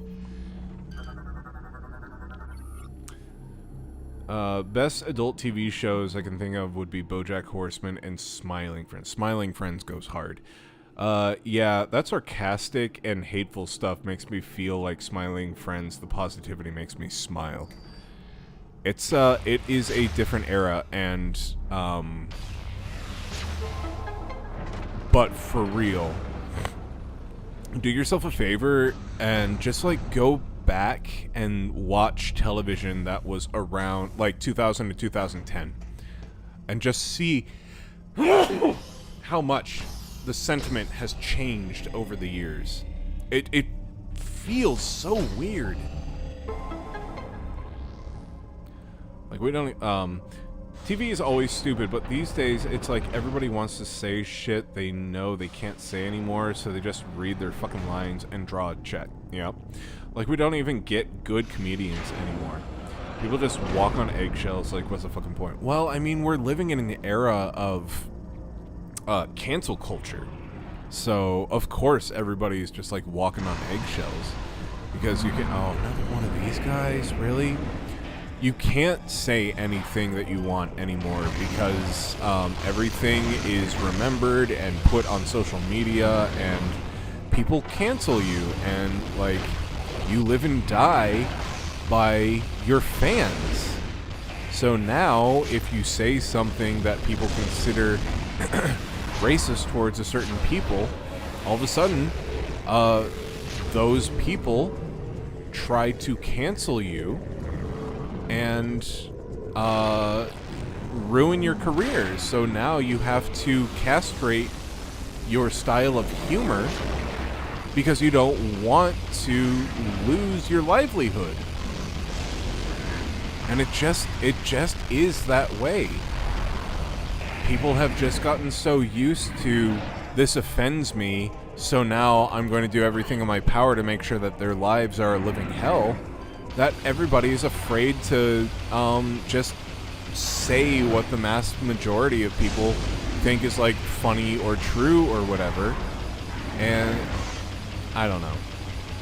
But then again, that sentiment is exactly why all the MAGA people feel like Donald Trump is just the best thing ever. Is he says things without fear of ramifications because he's just quote-unquote saying it like it is.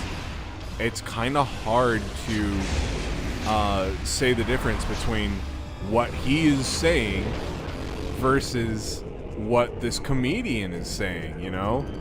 Like, it's a fine line, and some people just don't want to walk it, and the people that do are the ones that do well, but feel that sense of being neutered, you know? I don't know. I don't know if I'm making sense, but it's just, I understand why it is the way it is. I don't like it, but I understand it.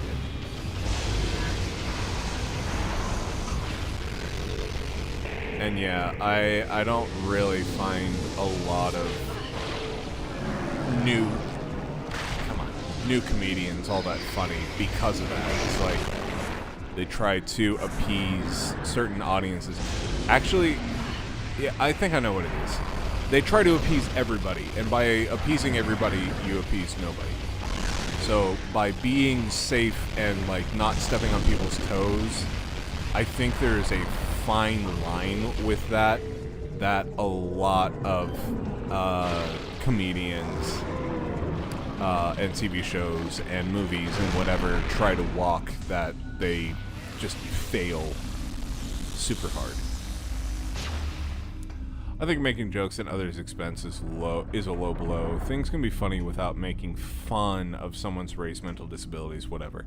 Yeah, but like my point is, like, a joke that you make right now because of how society is right now might be seen as offensive later on, and it doesn't have to necessarily be about somebody's race or like affiliation or whatever. There are just certain things that after a while societal norms change, and while people thought that the joke was funny at the time, no longer is. And that's just comedy in general. Comedians say that comedy is constantly changing and evolving, because it is. What people find funny now is not what they found funny in 1970. And that's why when you watch something like Laugh In, you're like, this is stupid. But you watch something on a new Netflix special and you're like, oh, this is comedy gold. It changes. And it doesn't necessarily have to do with some, like, shock humor, you know? Matt Stone and Trey Parker made a commentary about one of their Trump episodes. They said they got asked a lot, what's different between you and Trump? The answer was, he's president and we're not. Back when people felt like they could say whatever they wanted, sure, people said racist shit. But here's the thing, if you can't say what's on your mind out of fear of offending someone else of another race, that makes racial tensions higher. But also just commentating on what's going on in the world right now, it won't be the same. Zoomers fucking love making fun of September 11th. Like, I can't watch a younger person do a live stream without an occasional jab at September 11th. And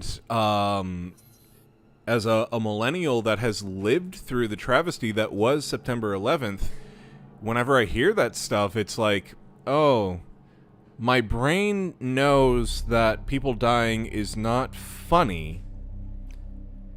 However, like, the things that they are calling to be hilarious are not the people that died, but just like memes of like the towers falling and shit like that or whatever. Like,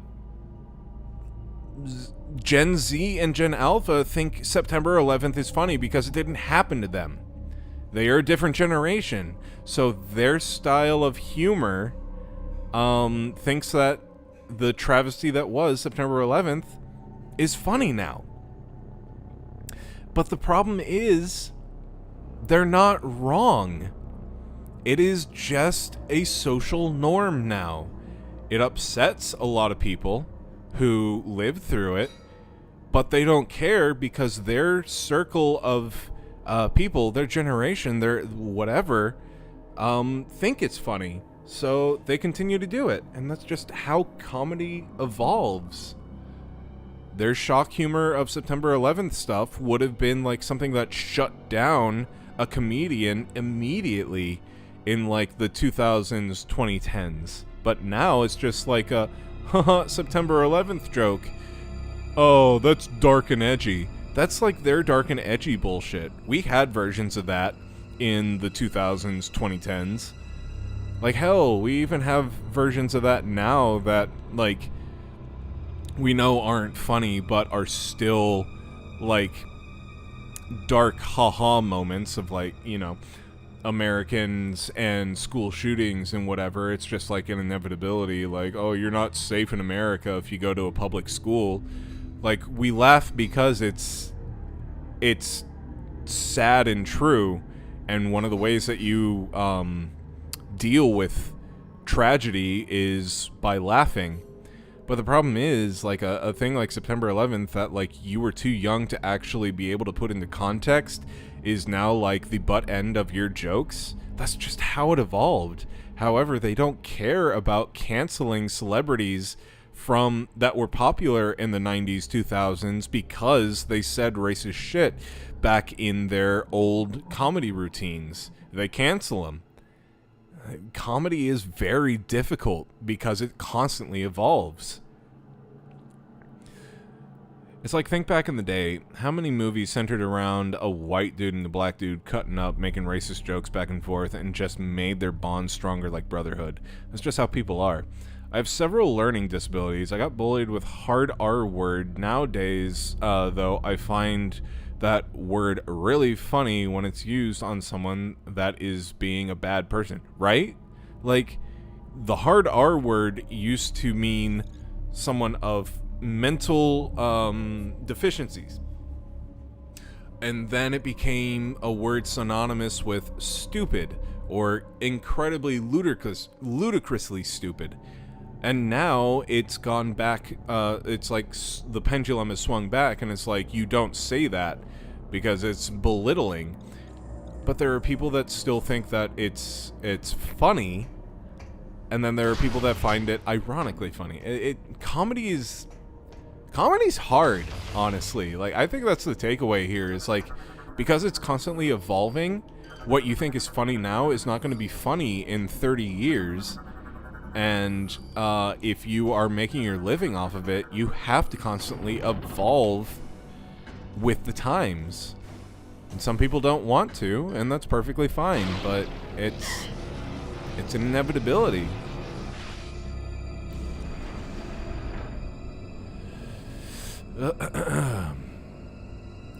When you try to tell everybody, no, you can't say that around that person, they'll get mad. People hate that shit. It just makes everybody uncomfortable for no fucking reason. It's hard. Like, you should be cool with people, but at the same time, when you appease everyone, you appease no one. It's one of those things. Give you an idea of, like, what I'm talking about. Like, you try so hard to appease everyone.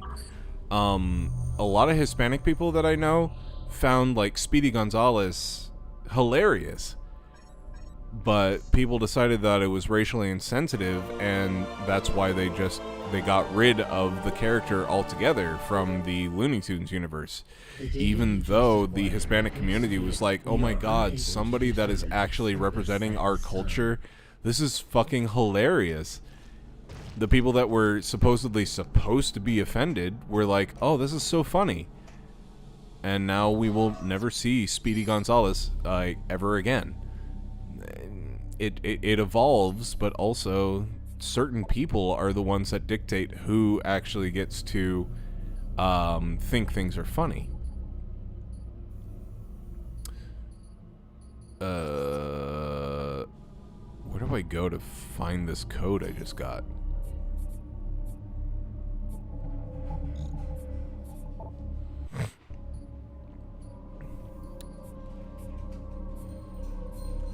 Lore, inventory, creatures. No. Wait, maybe? No. Space pirate data? No.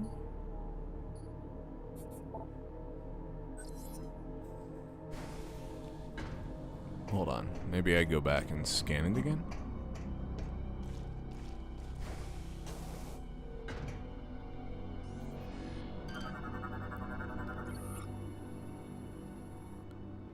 Permanently offline. Shit.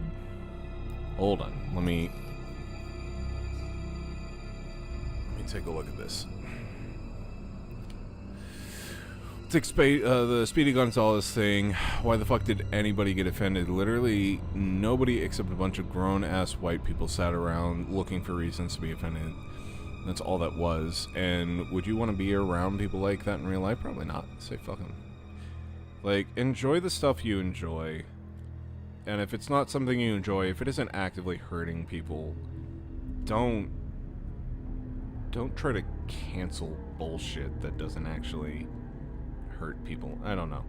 But I digress. Cancel culture is exactly why people are not willing to say the stuff that they used to back in the day whenever it comes to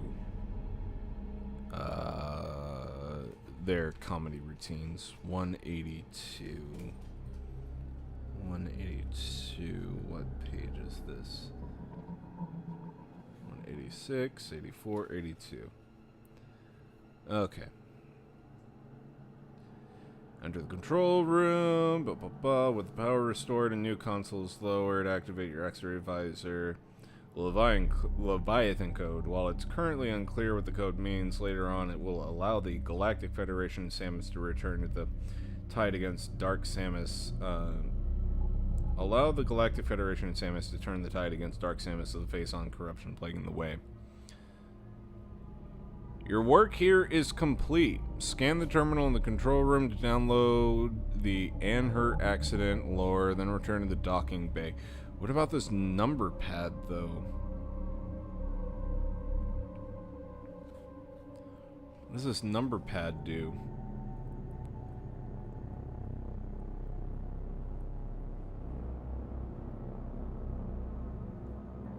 Input 78356. 78356. Okay. Hold on, Trinket.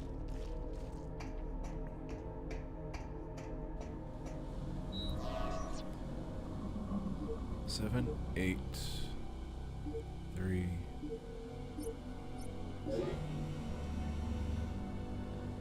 Data log entry 2467.3. Our efforts to repel the space pirate holding force have failed. They have successfully removed the primary mounting structure around our stasis tank. It is obvious now that they intend to extract us from the vault. It is vital that the Federation receive this transmission. Severing main power. A large bioform is creating a wormhole. Implant in sentient planet, which is the source of darkness coming. Okay. I think we are done with the GFS Valhalla. How about that? Okay. Let's get out of here.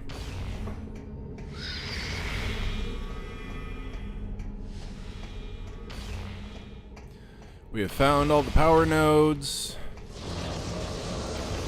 Now let me out, let me out, let me out, let me out.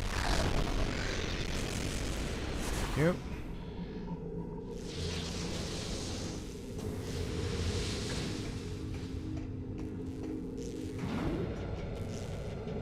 Shit. I don't think I wanted to go back up. No.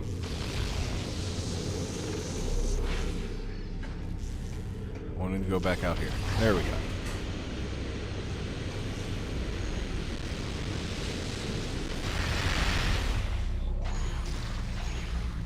Here.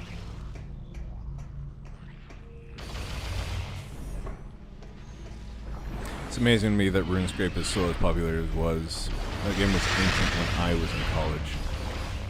Yeah, I don't think I knew anybody that played RuneScape, but I knew that it was a thing whenever I was going through school. But then again, it wasn't exactly my cup of tea either, so I wasn't looking for other people that played it. It was very much a Nintendo or Sony, and that's it. There are about 4,000 to 5,000-ish players online right now. What? Holy shit. On RuneScape? Jesus Christ. And Concord couldn't get over 700.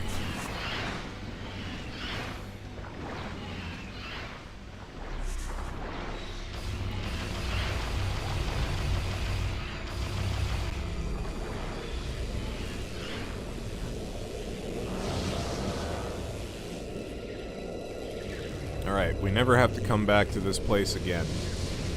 Thank God. Ready to move on from this shit. Give me the fuck out! Woo! Fuck you! Whatever you are.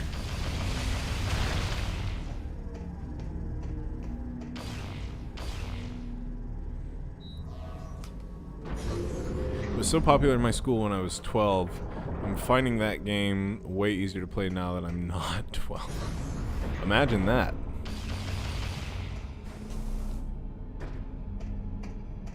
How old were you guys when you were finally able to, like, start beating video games? Because I remember there was a point in my life where it was like, I would play a lot of video games, but I would never beat them. But then all of a sudden, I was able to, like, beat things like Mario, Super Mario World, and like shit like that, and I would finally like start seeing end credits. I'm not sure when that happened, but it was definitely a point. Okay, I'm gonna go back to Narayan. I can't think of an age when I couldn't beat Mario.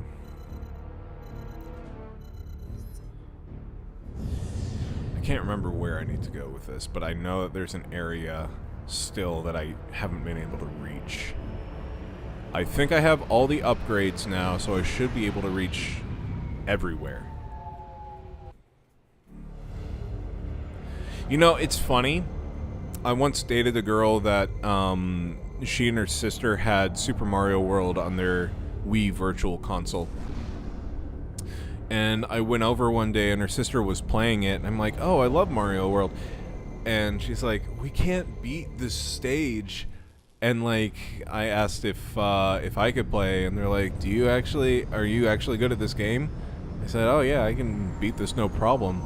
And I literally sat down and played the game from start to finish.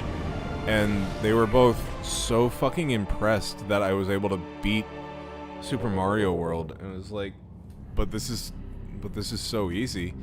I didn't say that, but like, it was really funny. To me, it was easy, but these women that, like, the girl I was dating at the time was in her 20s, and her sister was in her very late teens, and they were just like, oh my god, we can't beat this thing. It's like, really? But it's so easy though.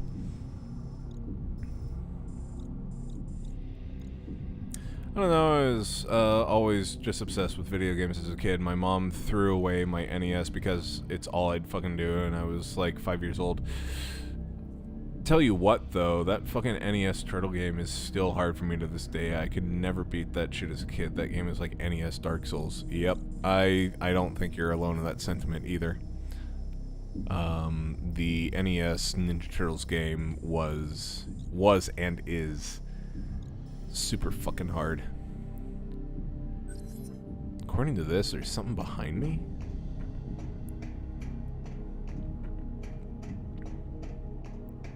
Oh. Oh!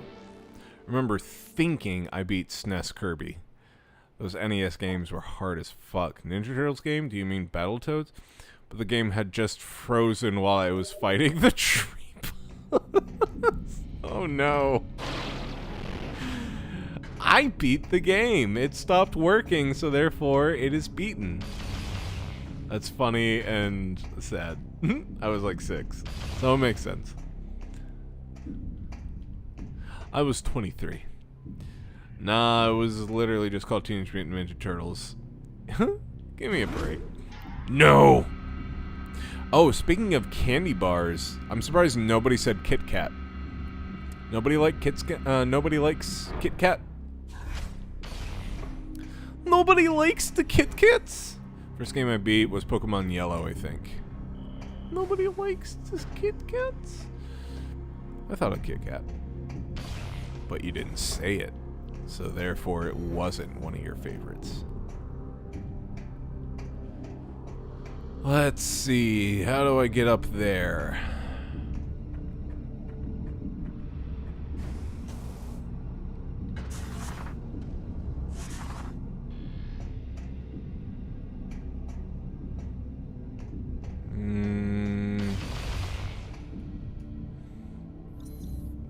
What do we have around here?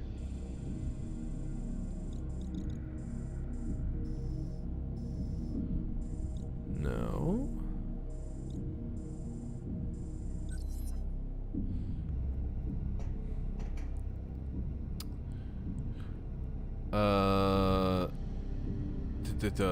I'm not a big fan of Kit Kat, to be honest, but had a baby, so no hands, free to type it. Commercials for Kit Kat are the only reason anybody ever gave a shit about Kit Kat. I like Crunch over Kit Kat and Crunch bars. Yeah. It's literally a nothing sandwich of a candy bar. I don't like the nuts and stuff in like Snickers. Butterfingers had great flavor, but it's weirdly hard, but also brittle in the inner bit turns into glue in my teeth. I will agree that the inner bits turn to glue in my teeth as well. And that's my one gripe with peanut butter, or with Butterfinger. Everything else though is great.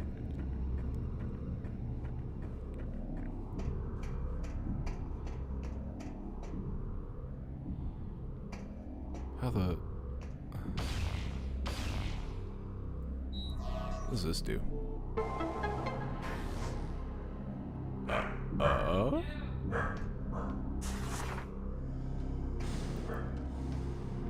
What? Send me up. Okay. Go away. Thank you.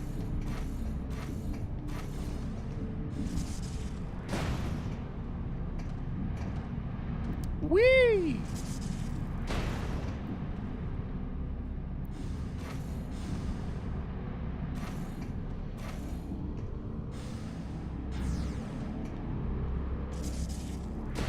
Ah, there it is.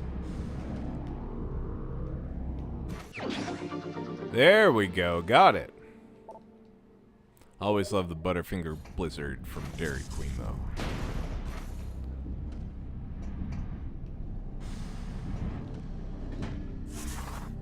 Okay, got that. Where else? There's one thing over there. Wait, is it this? No, I got all that. It's over here. This spot.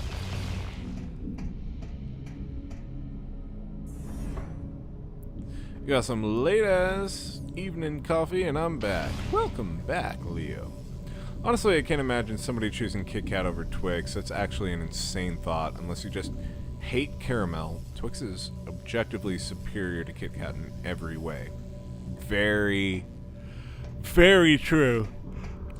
I don't know anybody that would have selected a Kit Kat over a Twix either. Oh no, Twix is god tier.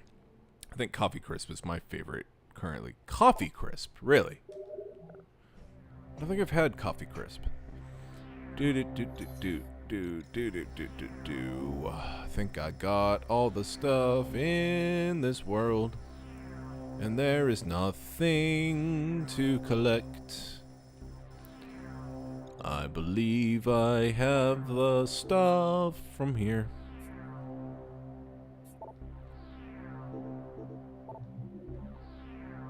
What is the point of my ship having missiles? Like, but for real though.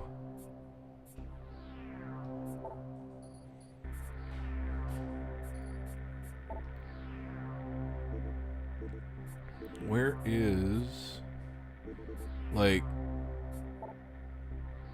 my world completion?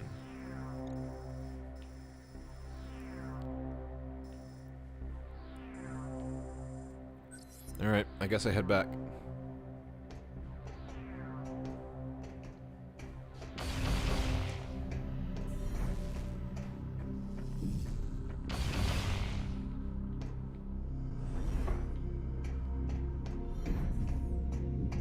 But I think I may have 100% of this area. I think.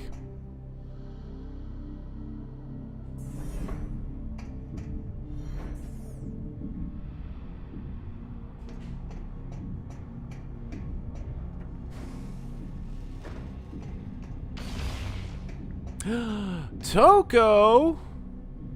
What is up, my guy?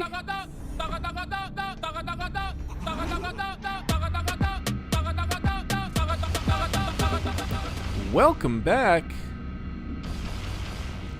We're at the very tail end of this game. I am not very sure just how much is left.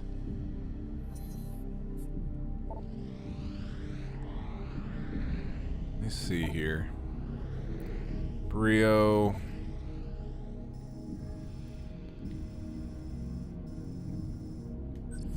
Okay. What about over here? Okay. I've done all of the Gafflar system. I don't know. I say we just end it. Giant Twix. Let's just go ahead and end it. I'm gonna head that direction. I'm gonna save and enter my ship and head to the new place. And, yeah. I think we might just finish out Metroid Prime 3 today.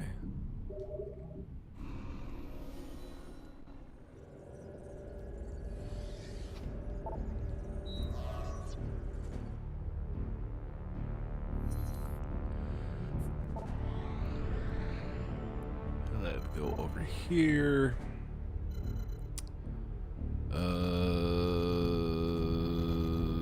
Command center, I think.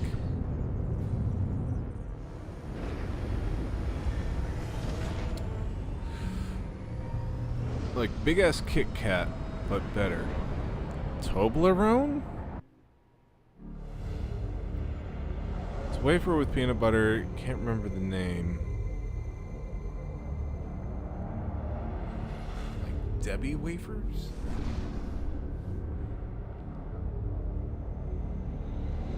Sold by Box Pastry Things.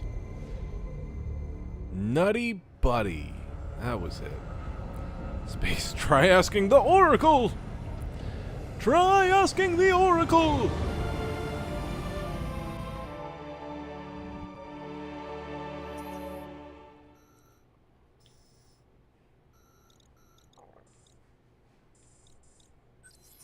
Okay.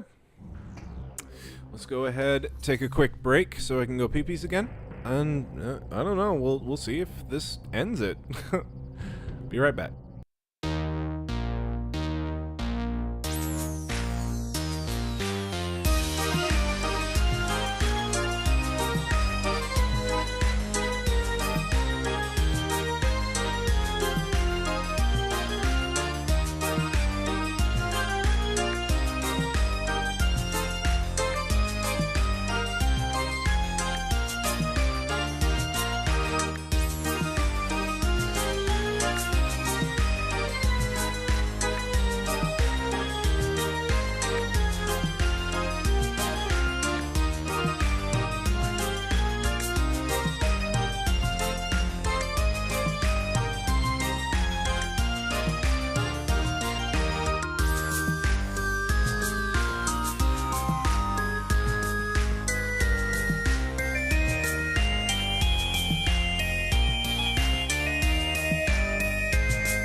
Kinder Surprise is amazing. I love that shit.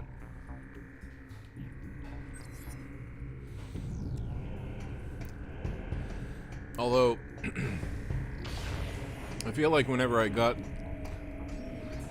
the toys in the Kinder Surprise in America, they were always worse than the toys that you got, like, actually in Europe. I don't know if that's in my head or what, but... Well, that's implying that the Kinder Surprise eggs have good toys, which they don't. But I feel like the quality was better. Probably just me.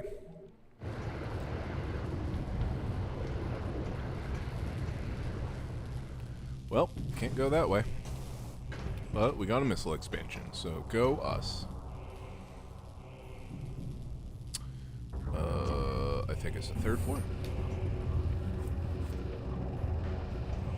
Remember, nutty bars were like the currency at school lunches because you could peel the layers and see if you could get a perfectly pressed PB.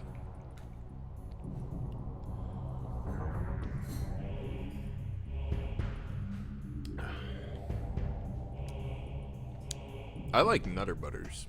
It might be neither here nor there, but Nutter Butters are fucking phenomenal.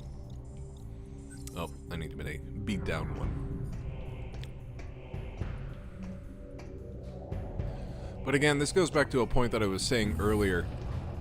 Whenever you add peanut butter to a thing that's sweet, it makes the thing just like so sought after because it's just so fucking good. Peanut butter is just the magic ingredient that makes candy or pastries or like whatever just really, really fucking good. I don't know why that is. It might be because it's a combination of sweet and savory, like a good combination of sweet and savory. Nutter Butters are good. I'm not sure if they're better than peanut butter Oreos. It's a toss-up for me. I love peanut butter Oreos, though. But when you have chocolate and peanut butter put together, like, I mean, it's the same thing as like a Reese's cup. You put chocolate and peanut butter together and it's a winning combo. I'd have to try them both side by side to make up my mind. The thing is, Canada has Quebec. It would be a tragedy if Quebec left us.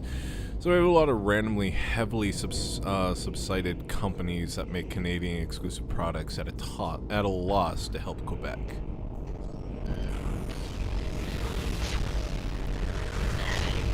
I think I may have missed something. But I believe you. I believe you, Leah.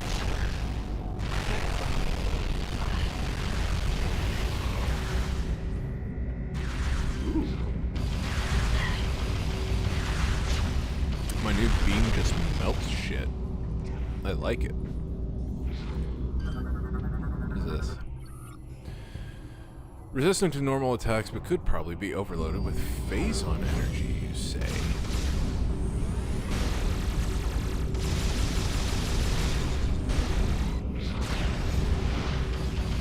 Well, that didn't happen. What about this?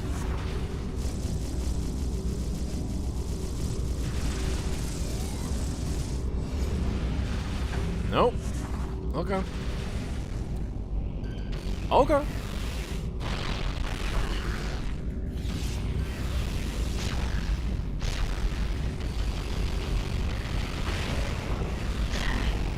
I'm gonna break your little suit of armor there.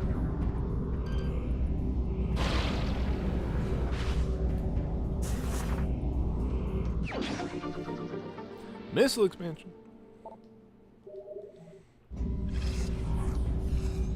Oh. What is this now?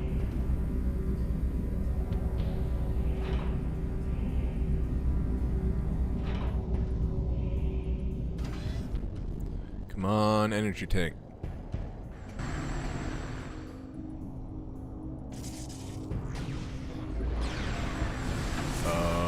What? Where the fuck am I?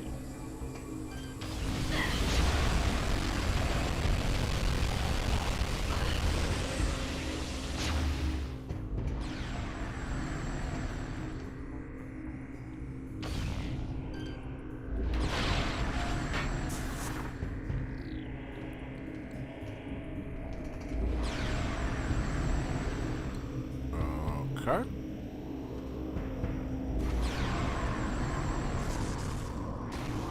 Okay. Another missile expansion. All right.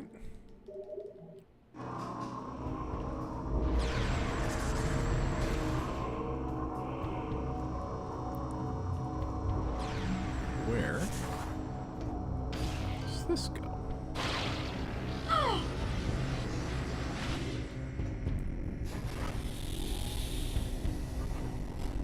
Is this some sort of shortcut? Where the hell even am I?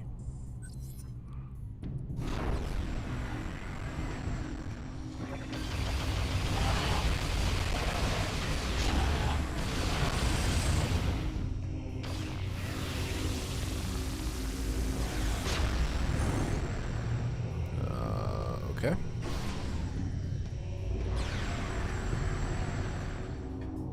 Oh, I'm back down here.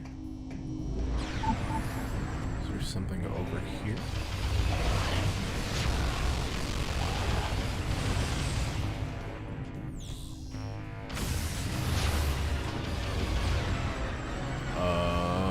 That wasn't good.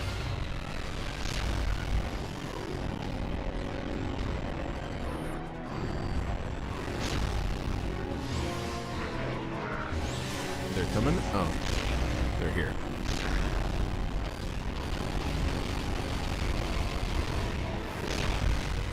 God, the slowdown is real.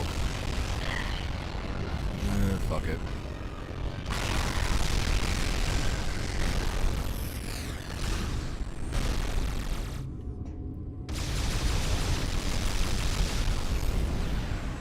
Okay, so I'm over here. What does this do?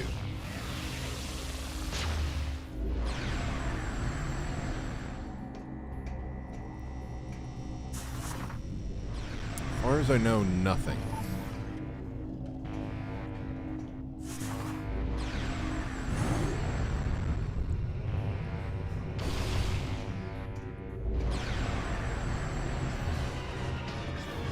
Oh, come on. Leave me alone. Oh.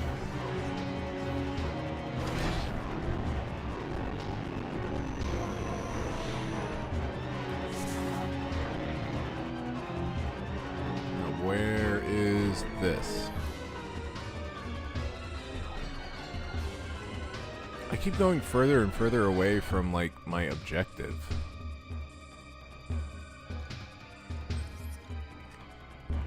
Although it looks like there's a door over here that I haven't been in?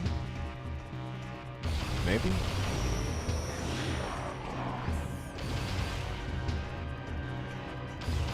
No, I think this leads to the elevator. Right? Yeah, it most certainly does.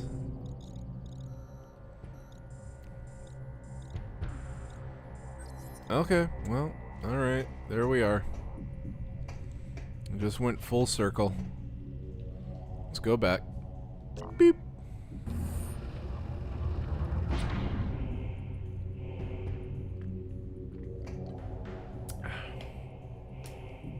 So you guys know how I was posting those DVDs online?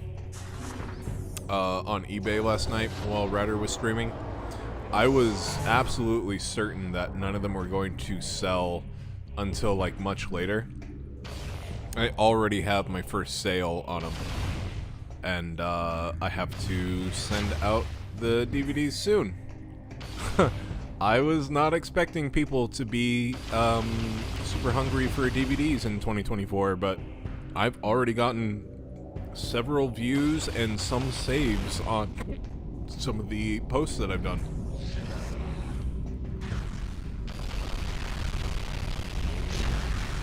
So whatever. I will take it. And what's better is they bought it at asking price, so I didn't have to negotiate anything. And they are willing to pay shipping, so I made out really good, honestly. I have been trying, you can ask Radder, I've been trying to sell so many DVDs on Facebook Marketplace for the past while, and nobody has been biting. and then I post them on eBay. And while I do have to pay for, like, you know, shipping stuff out and whatever, I don't know. Well, I mean, I don't have to pay for shipping, but I have to pay to ship it, but it's, you know what I mean. Instead of just having people come pick it up locally.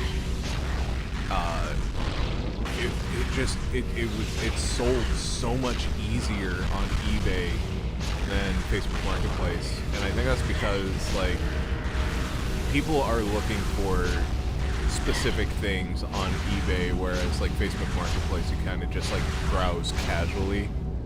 I don't know. I love eBay.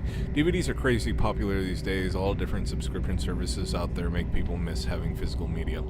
That is exactly why I will not sell my video game collection unless times get hard. Because that exact sentiment. Physical media, owning physical media is a thing of the past, and I like holding on to it. I like having something physical to show people versus yeah, I bought Black Myth Wukong on the PlayStation Store, but now that the PlayStation Store has gone down, like, I don't have the game anymore. You know, I don't know. Physical media cannot be understated. It's a thing of, like, when a streaming service is gone, you will never see the thing again. People ask me why I don't just use Spotify to listen to the, oh, I didn't know I could do that. Oh, that's neat. Why I don't just use Spotify to listen to the video game soundtracks that I have. And I'm like, I don't really want to. I have all these CDs and whatnot that, I am going to put them on an old version of iTunes and put it on an iPod, and I'm going to listen to it that way. And it works great. And I own the CD, and that's fantastic. Physical media is tops. Does it take up room? Yeah, I guess. Does it take up a lot of room? No. Depending on what you got. Probably missed it earlier, but chill. How dumb is the PS5 Pro? It's $100 plus for another $100 for disc drive. Not even just like the disc drive, but like shit like the vertical stand is an extra add-on. Bullshit. I sincerely hope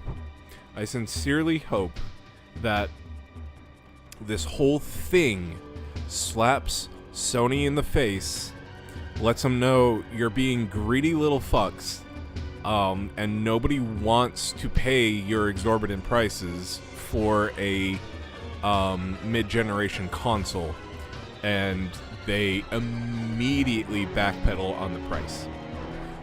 Because I specifically bought the PS5 with the CD drive because I like having physical media. I don't like the idea of my games being intangible, but I mean, there are certain things that kind of make that impossible, like indie games are going to be intangible probably forever unless they get a deal with like limited run games, but I digress. I like having the physical media there, putting in the disc and everything and owning it and having it on a shelf. But in order to have a system now that is the latest and greatest, you have to buy an additional disc drive in order to do that. And that's going to run you $750? A mid-generation console? No. Hell no. In fact, if you look at how much the first generation PS5 has gone up in sales since the announcement, it's no wonder what the average gamer is thinking with this. Like, Sony, you're being greedy. You're being absolutely greedy, and we are going to show you by not buying your bullshit. Donkey had a great video on it. I loved it.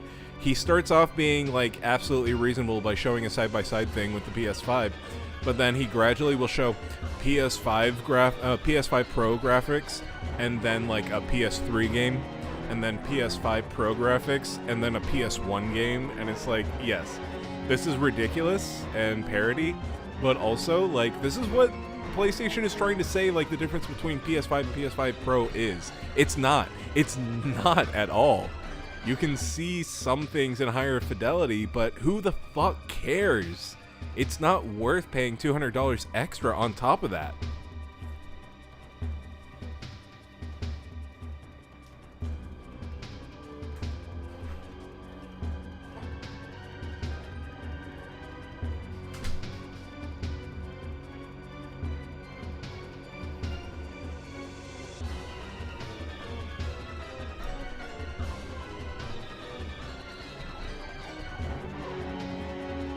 I don't really do much with consoles anymore. I will be a console gamer until I die.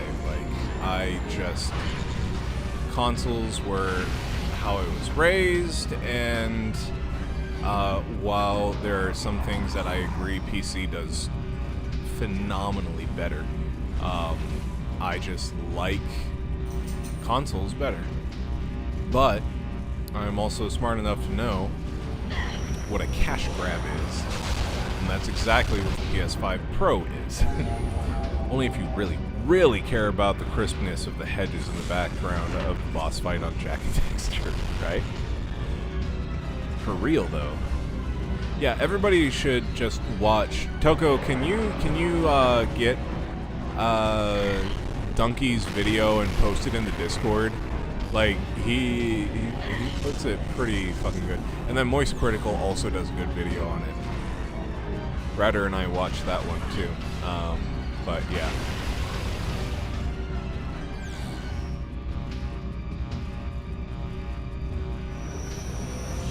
I like the Switch, but I don't see the point of Xbox or PS5 since they're not an exclusive to justify the purchase for me. I would argue that the PS5 has enough exclusives to justify it at this point, but overall, your argument is completely valid. There's zero reason to buy a console for exclusives anymore, but especially if they're going to price gouge like this, like, fuck them. Fuck them. And the consumer will show them that they're being ridiculous by not buying the bullshit. Also, they're advertising use of AI to enhance textures, but that's kind of weird to me because that means that the game's graphics are being altered from the original game. I don't even have enough time to play the games I have on Steam, and I only have 20. And I'm not sure people necessarily want that. Listen, I feel like companies think that tying the phrase AI to stuff is going to have more significance to the statement than it's actually going to be.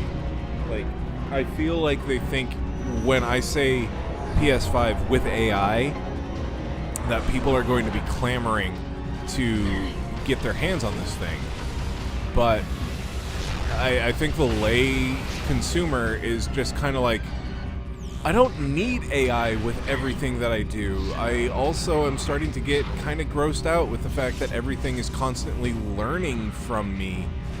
Like, who isn't grossed out by the fact that whenever you have a conversation with somebody about a thing, it pops up in what your targeted ads are on websites and whatnot? Like, everybody feels gross that their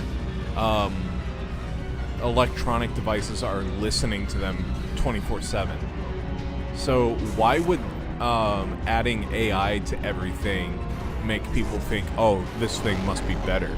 5K wubba-dub skibbity. I don't know.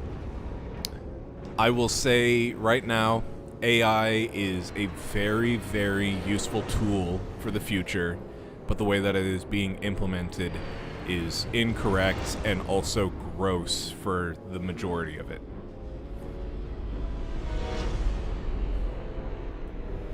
But it is very much a useful, it is a useful tool. But it's not being used as a tool, it's being used as a feature that nobody actually has asked for.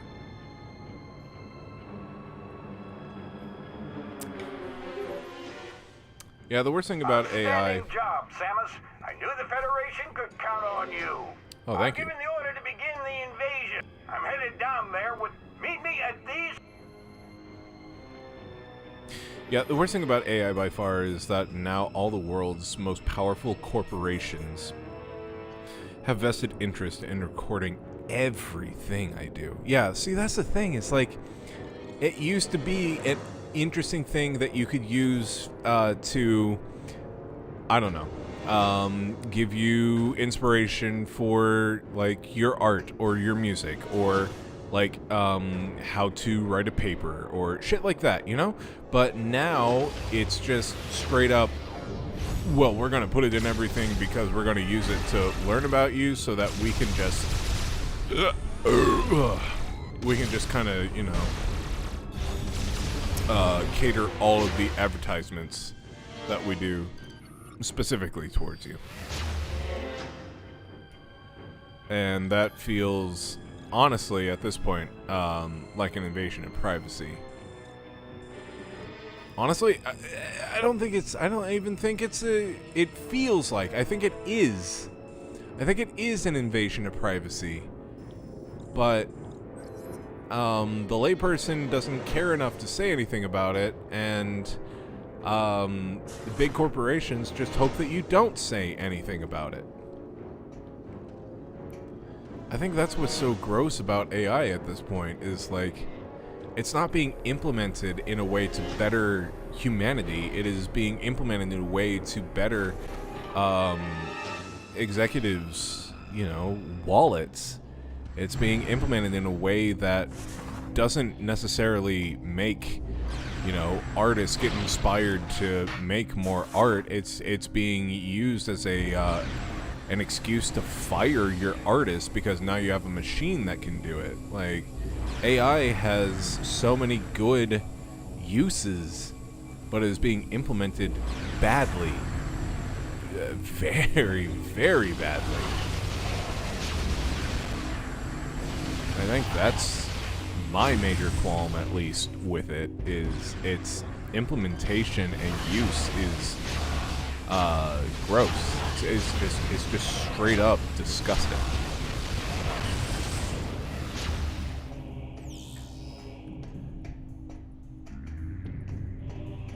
Wait, how do I get the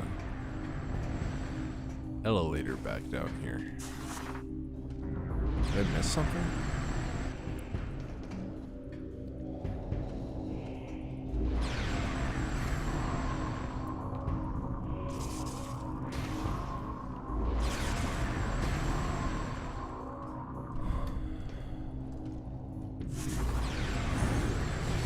No, I don't want to go back down. No!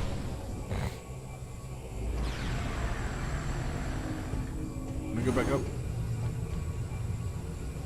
And over here.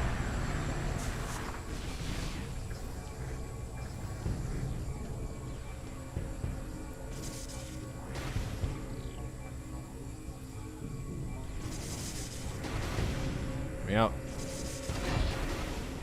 Thank you.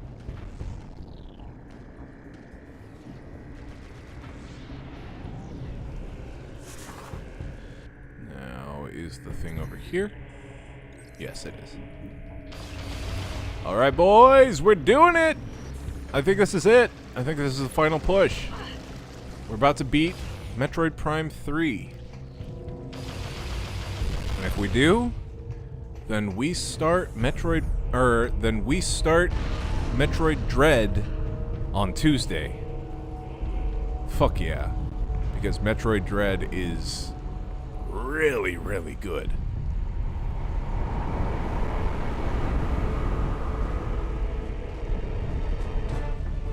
Outstanding work, Samus. Thank you. That said, you've still got work to do. Up ahead is the pirate cargo line that leads to the sea. There's a large security door located at the end. 4 demolition troopers are needed to open Way the to go, final Halo. door, so you need to make sure enough of them make it safely through this area. You are the only one who can destroy the seed. We'll help along the way. Once we get there, it's up to you to finish the job. We're right behind you, Samus. Do some Oh, damage. like hell you are. Back up into the safety of his spaceship he goes.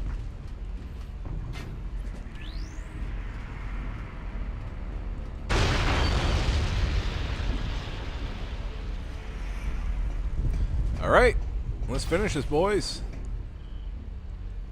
Samus, we are part of the demolition reinforcement. Since our armor is weaker than most of the troopers, we need you to watch our backs through this.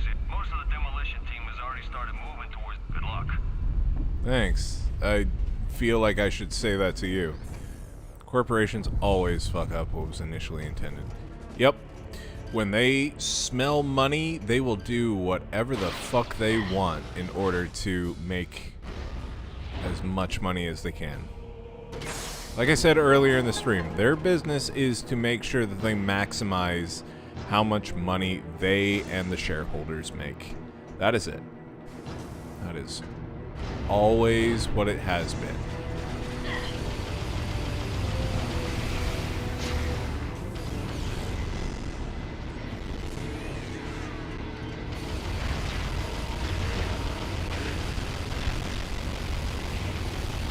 I really wish that we lived in a society where it wasn't like the stuffed suits in the C-suite that make all the decisions, and like we just kind of do a thing that betters society. But I really don't think that's ever going to be a thing. Like, very pessimistic of me to say, but it's so unlikely that we will ever get to a point in society where a certain few are the ones that decide the fate of the many. You know?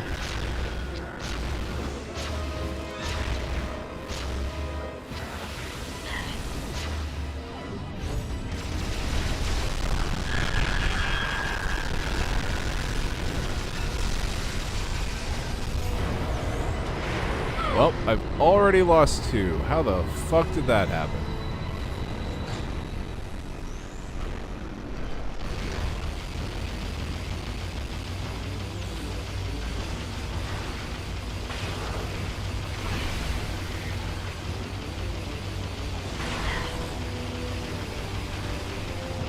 Oh, by the way, Toko, I don't know if I ever told you, but I found out why the game kept crashing. The Steam Deck, for some reason, even though it's plugged in, has a feature that it will shut down regardless of being plugged in or not after, or it will go into sleep mode even if it's plugged in after a certain amount of time. So it was set to an hour because that was the max.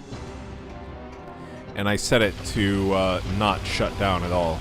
So I have no quote-unquote crashes anymore. Because I have found out the Steam Deck was doing exactly what it was programmed to do.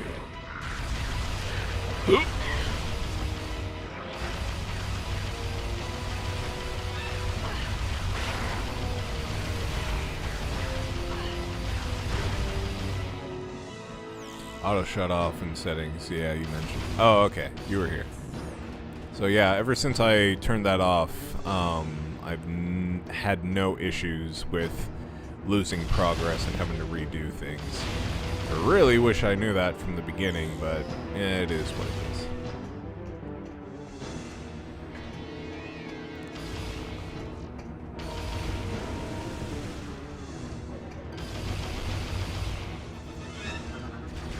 You guys look different. Advanced pirate troop.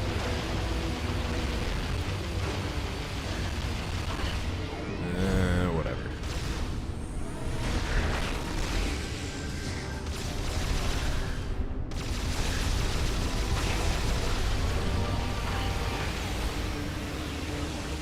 Give me all your health juice and let's keep going.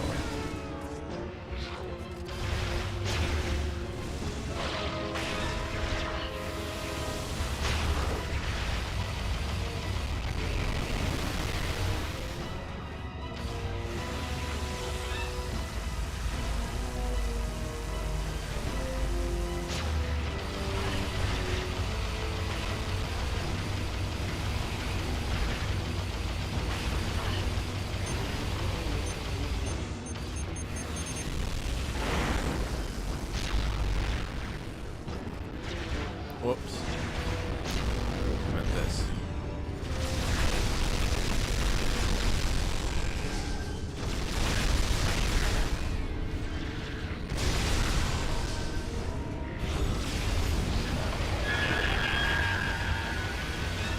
Oh, come on. We weren't even shooting yet. They're like literally shooting me and only me. Did you guys just not get caught in the crossfire? Should be smart enough to do that.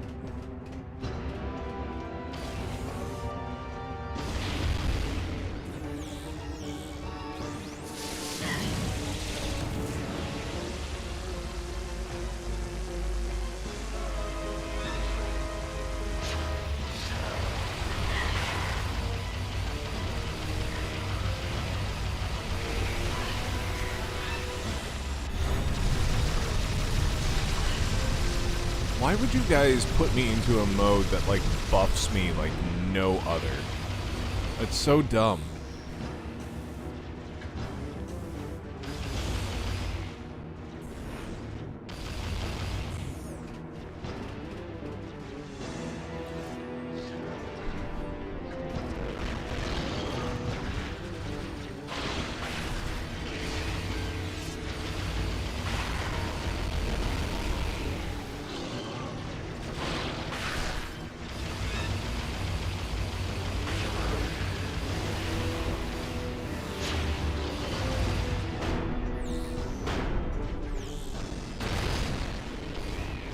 Oh, what in the fresh hell is this? Oh, a berserker knight.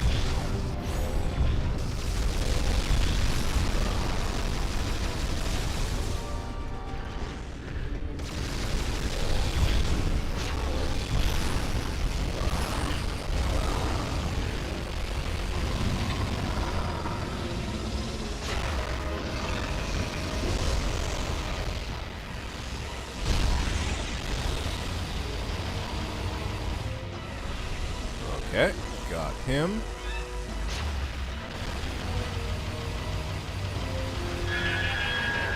Hi, little girl.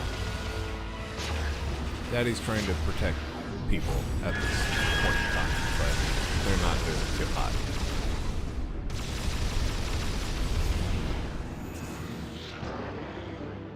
Ooh, new space pirate?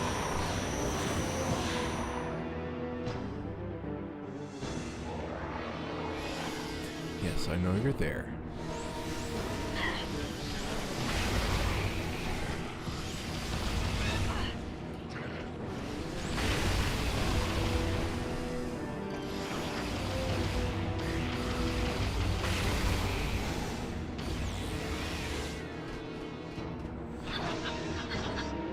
Turning the kebabs into a curry is pretty good.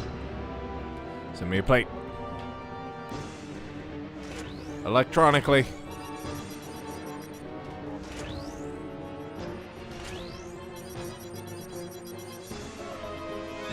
Like how these guys are just like, let's blow shit up and that'll fix things. Objective complete.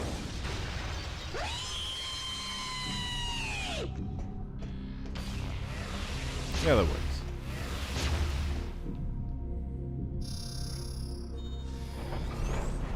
Fire the laser. But I am really tired. So take a nap. And then fire the laser!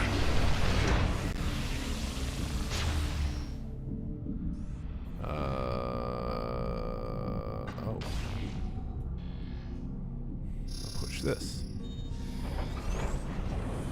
And this does what? Opens that door. Neato. Is there anything else down here? Ooh, some lore. Why would there be lore down here? I don't know, but I'm gonna take it.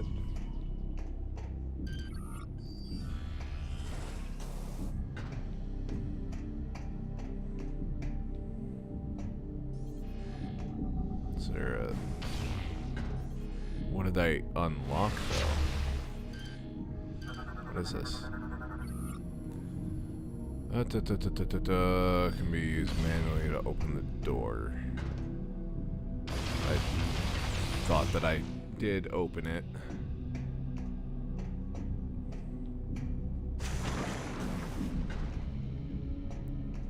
Do I have to touch something else? No?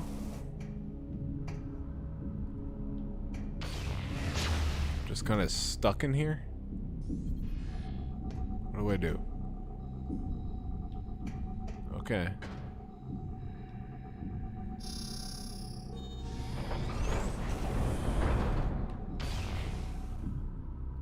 Alright. I don't know how that was different than the time before, but here we are.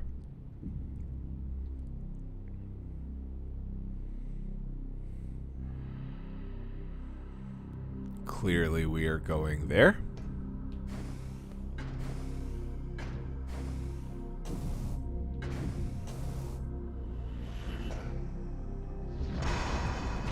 Oh! Hi, buddy. You're probably a boss, aren't you?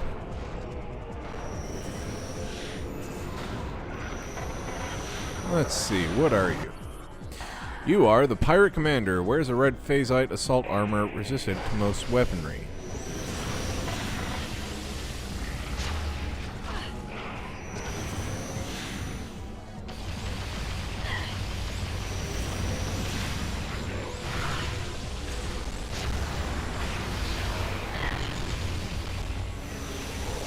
Okay.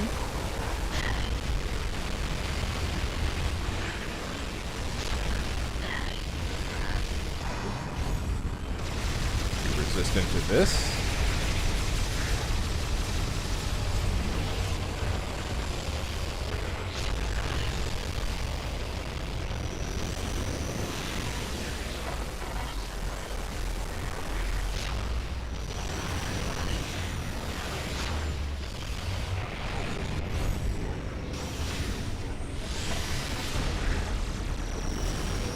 Oh, come on. You can't just keep disappearing. That's unfair. There we go. Now, zoom in on... Oh.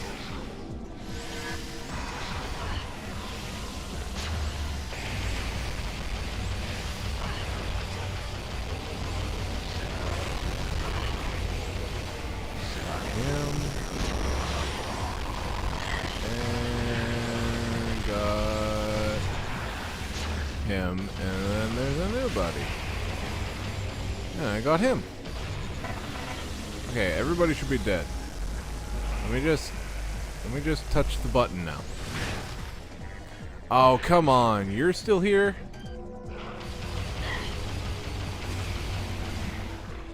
Okay. That should be it. Samus, we came as quick as we could.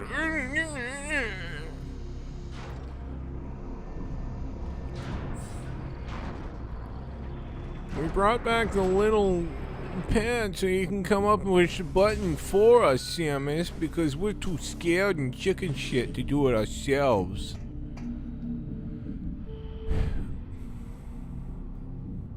Boop, boop, boop.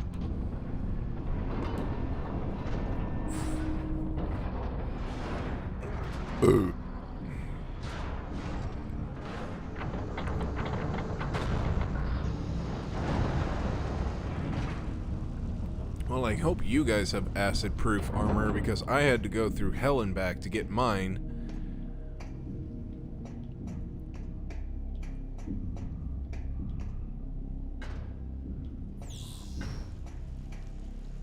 Oh, I can make my ship land. Oh, I can make my ship attack. Don't know what we would have done if I didn't have my fucking gunship, but okay.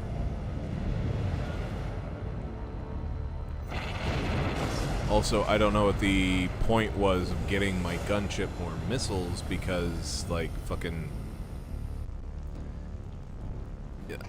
Does it not refresh the missiles? Okay.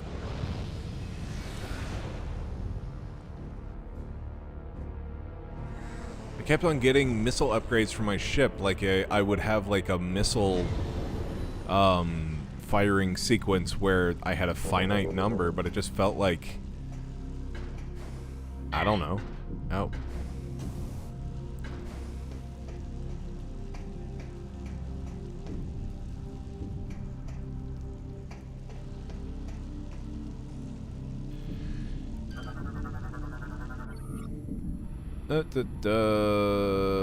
Your ship could fit inside the tunnel. Okay, then I guess we just save and enter the ship.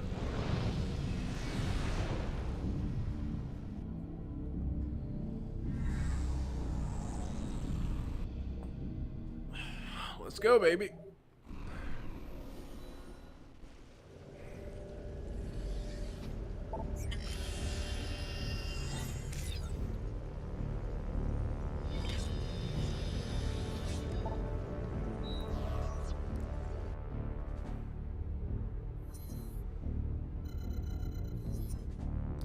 Let's go. Yeehaw! Fuck these aliens.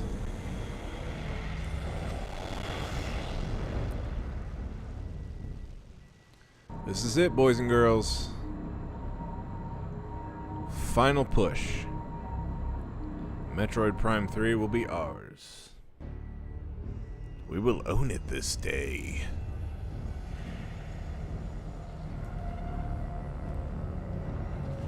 Let's kill Dark Samus! Hee I got it!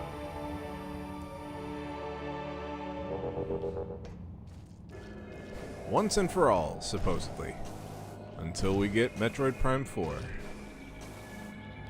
I really have to wonder how Metroid Prime 4 is going to play out after all the events of Prime 3. What the hell is this?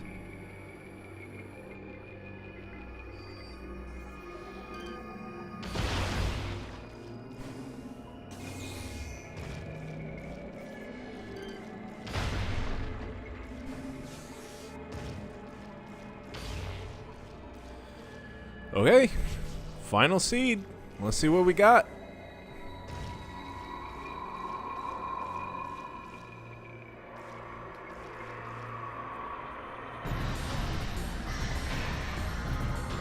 Ridley? Really? This entire game we haven't seen Ridley at all, and all of a sudden he just shows up? Come on. Like, there's no even story reason for this shit.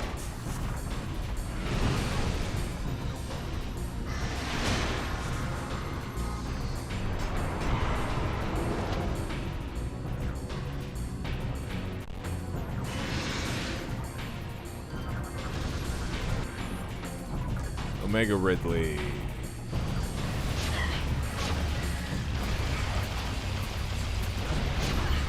We don't get to fight Ridley enough in these games. Thank God they found a reason to have him in this one.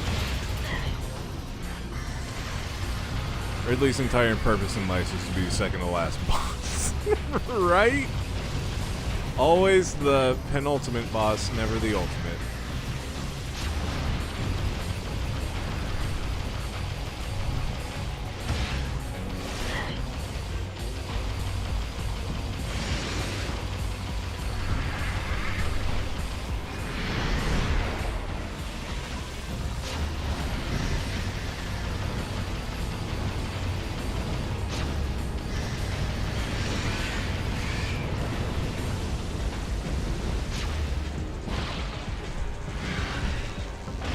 I didn't even have to scan it. I just knew that that's what it was.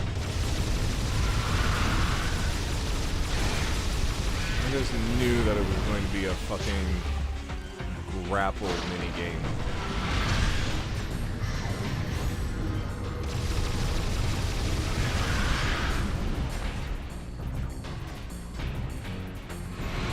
Phase 2? Oh no, he's got better armor. Oh no.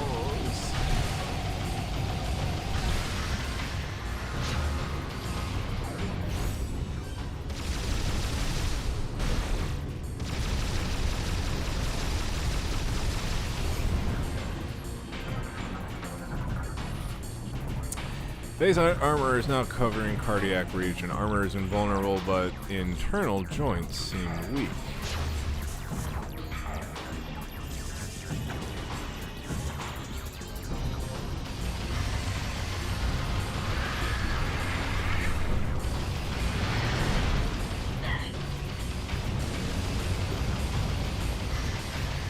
Show me your little ball hands again.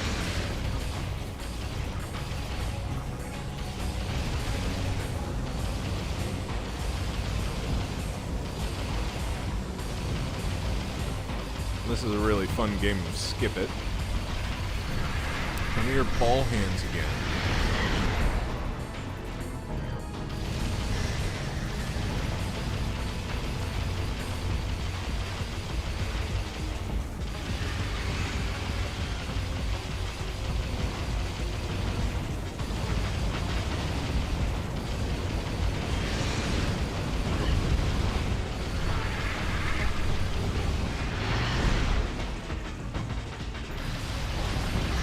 We just keep doing that until he fucking breaks it.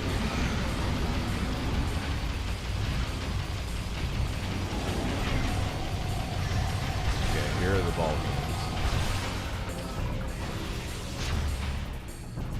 Oh, okay.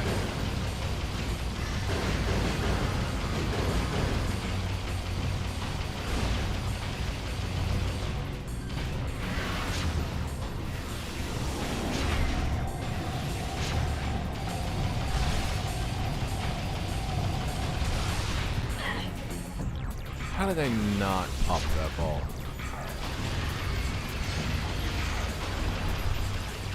Bullshit.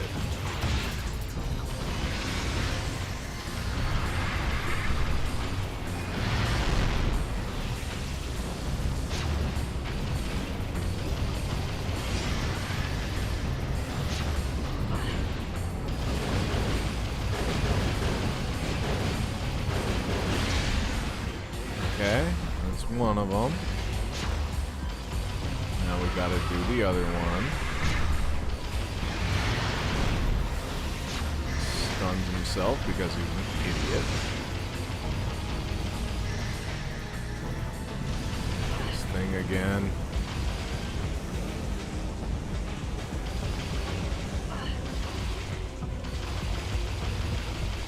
Open your mouth, buddy.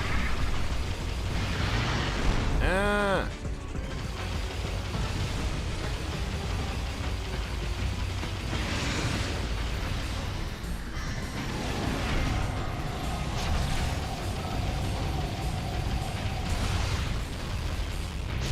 God damn.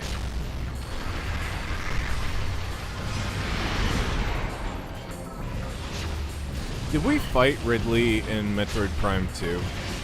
We didn't, right?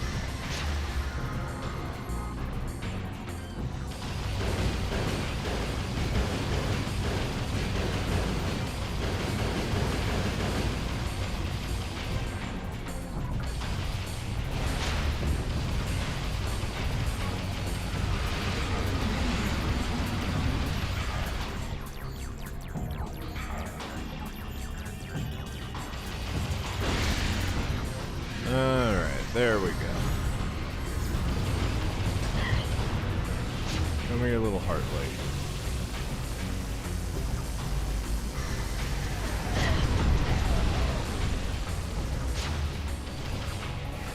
Oh, goody. So he's just going to be flying in and out of one of these random holes. Okay.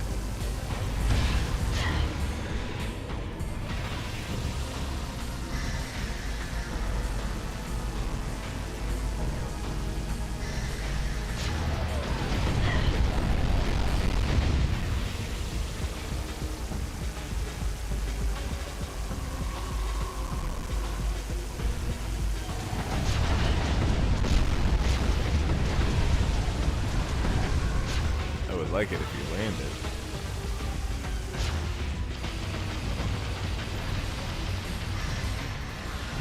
I would like it if you landed.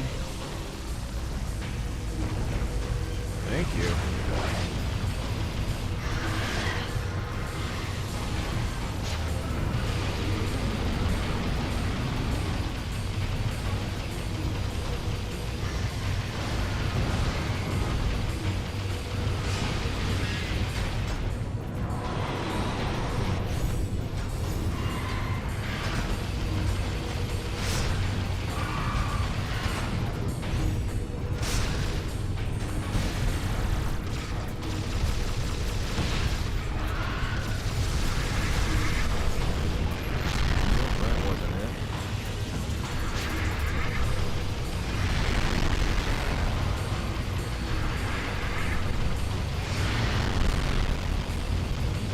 keep doing that, buddy. That's fine.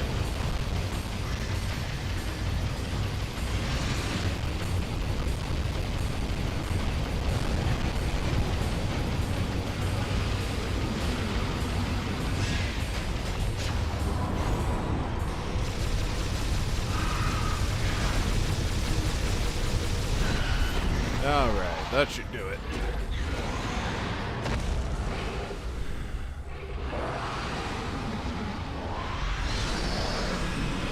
And he's dead for sure this time. Until we see him in Super Metroid.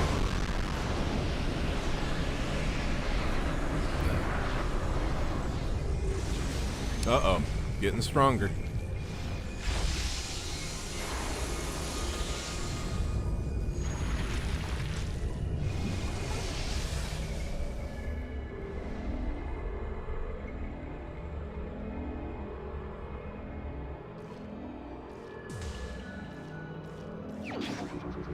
Oh, what is this? I thought I was done. Samus' heart grew 3 times that day.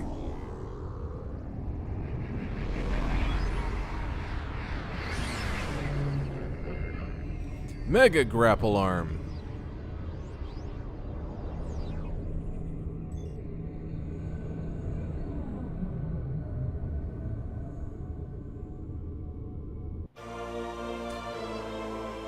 Hyper Grapple. I fucking knew it. I fucking knew it.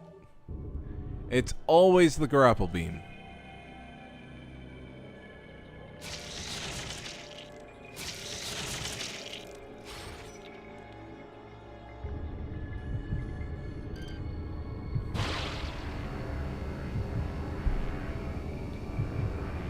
Oh, you gotta destroy it.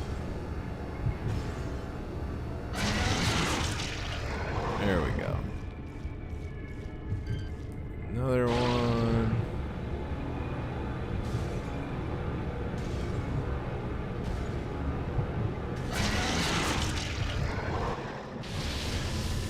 And that should do it, right? Hyper Grapple lets you push a rope. Oh boy.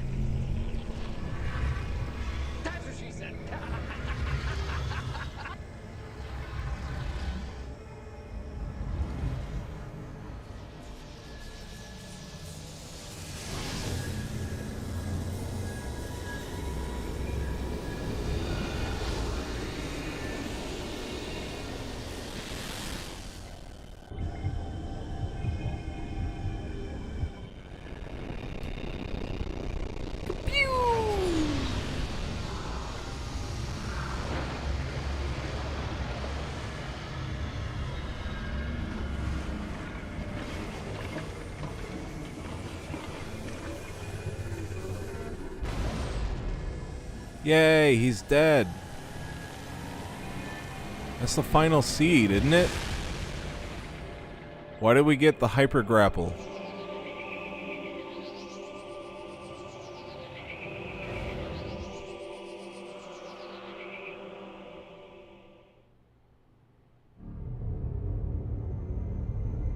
But what?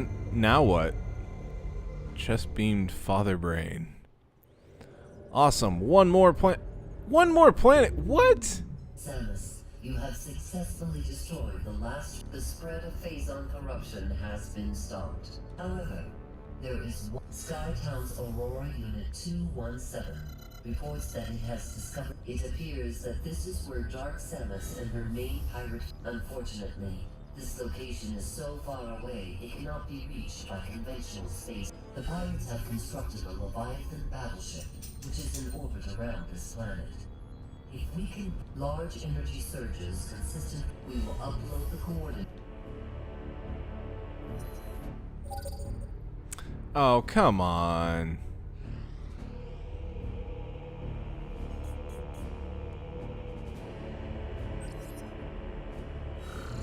Sounds like you're not finishing this tonight after all. Yep.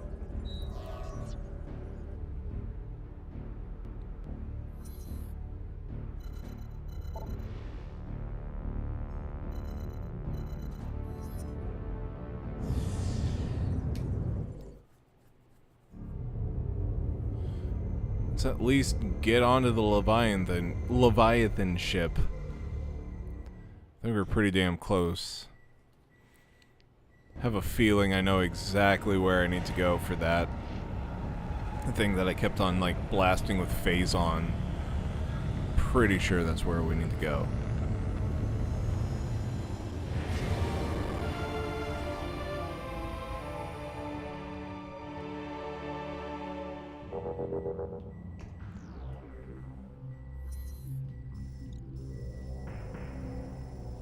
Oh. Yeah, that spot.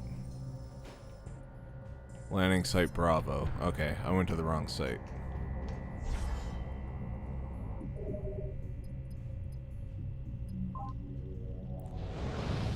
Planet's basically just a room with a boss in it. About the same as the Impact Crater from Metroid Prime 1.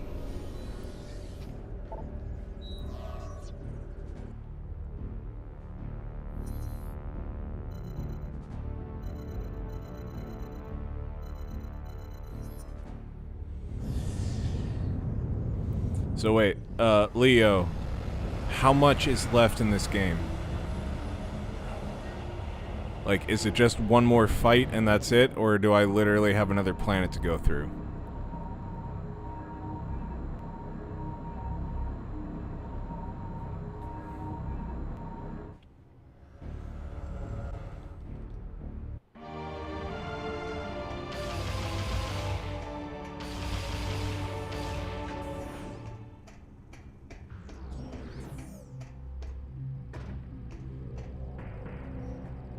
If it's just one more fight, that's one thing, but if I still have a planet to go through, then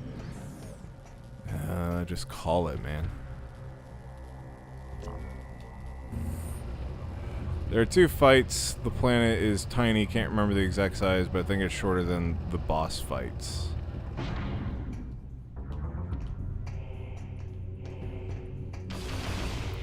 So I feel like at this point there's not enough content to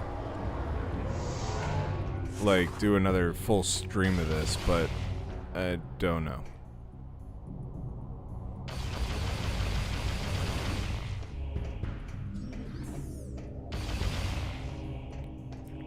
See if my hunch is right with this.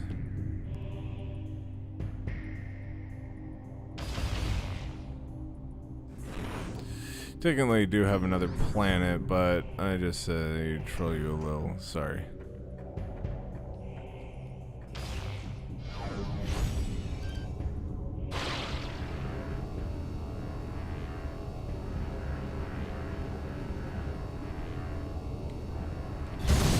Oh.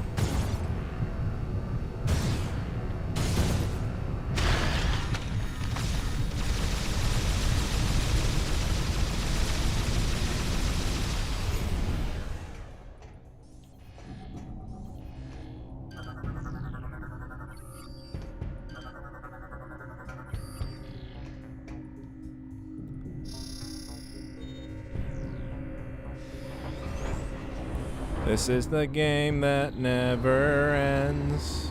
You think it's done, but it goes on, my friends. Jill Bill started playing this thinking that it had an end, but then it didn't have an end because it didn't end. I'm gonna look up a map of the last world. Brrr.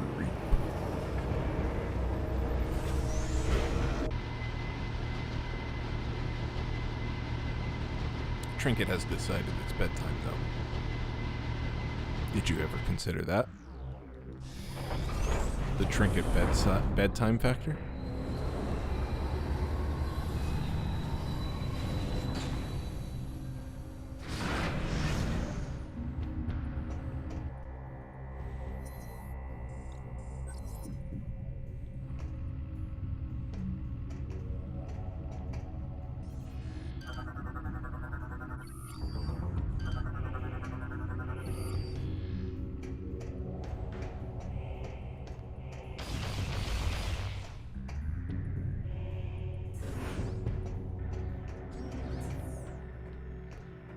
Go down there.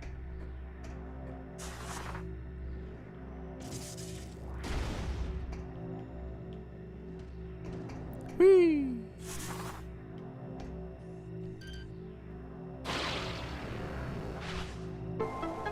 Okay, that's offline.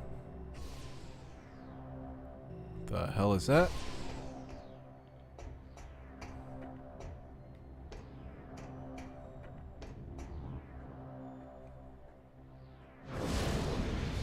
Oh. Wow. Transport. Beep bom bom.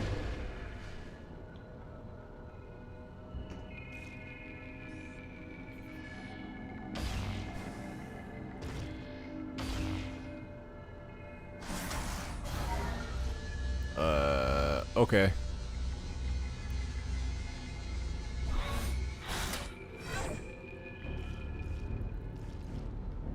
Objective complete. Yay me. Samus, we have gained control of... Now we'll be able to open a wormhole and... It's time to end this. Once you rendezvous with the fleet, we'll head straight into the... I look forward to fighting alongside you. Okay. Chief. Oh, okay. Sure. Neat. So it took 2 seconds to unlock it. That was the entire planet.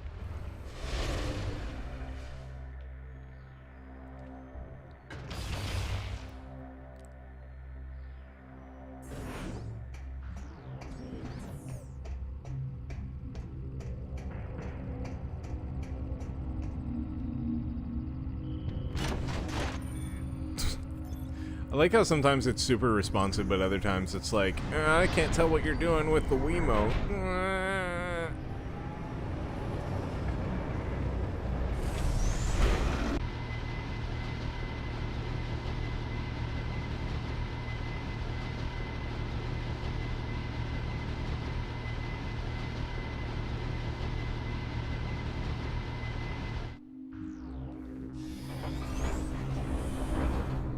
So now we go to our ship, go to that spot, and that's basically it.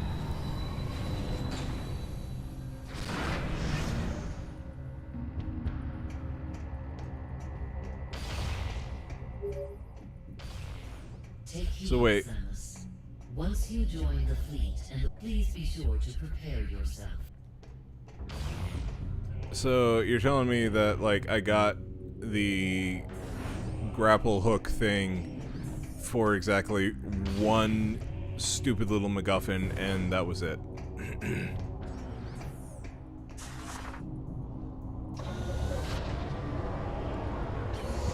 So dumb. I wasn't even expecting Ridley to be a boss in this thing. Like, it makes no sense. We haven't seen him at all. And then all of a sudden, oh, Ridley fight! Obligatory Ridley fight.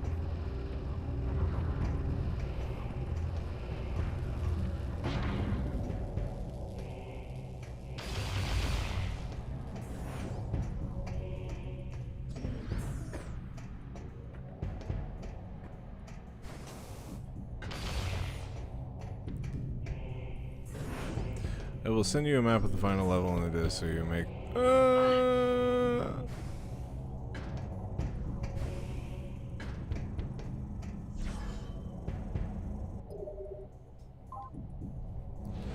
Okay. Let's go to Discord really quick.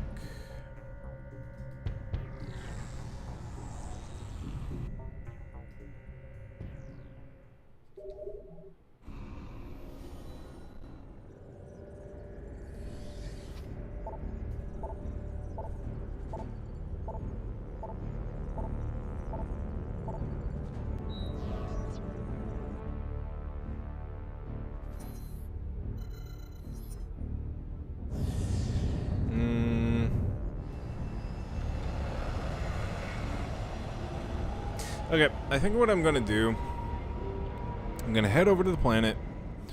I'm going to get back in my ship and save. And then, next stream, I'm going to finish out Metroid Prime 3, end it, and then start Metroid Dread. Because it's already 9:10. should have ended like nearly an hour ago, but like I thought I was really close to the end, but then they did this shit. So I think I'm going to finish out this last bit, save and quit. Once the wormhole is open, order all ships to enter. Affirmative, Admiral. Message to all ships. Prepare for entry. Maintain battle formation Titus.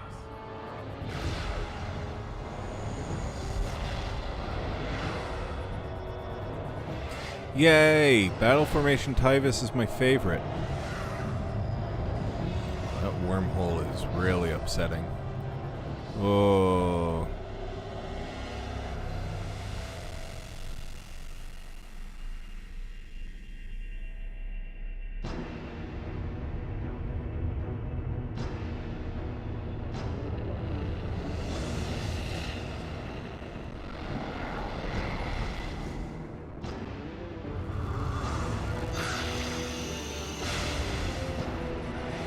Yes, that's what everybody cares about in Metroid games. The military factions. Yes, space battles are exactly what we care about in Metroid games. Look at all this Halo.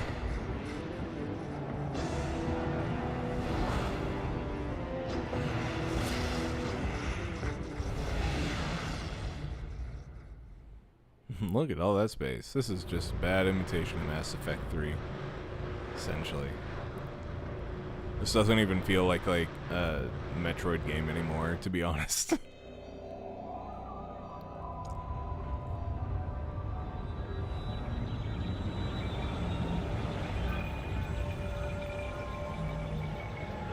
Also, did Chill and or Space play Mass Effect? If you guys haven't, you should.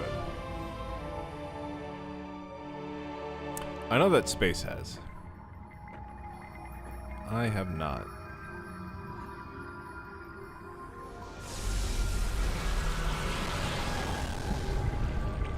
Uh-oh. My cancer grows 3 times larger.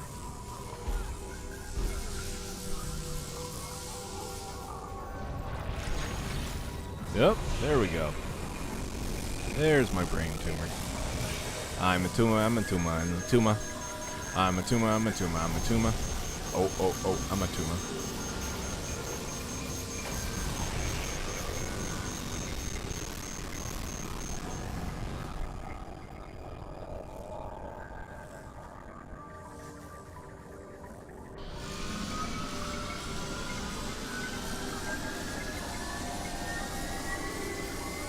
Okay. My energy tanks are vented. Hooray! Due to critical levels of internal phazon corruption, the emergency vent override has been triggered by the PED suit.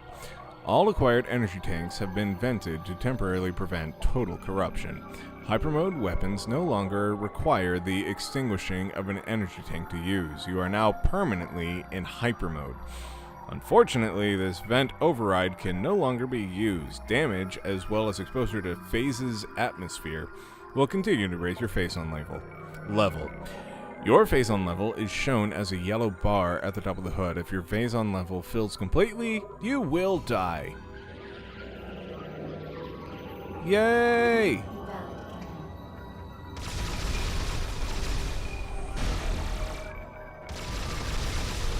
I'm nothing but phazon now, baby.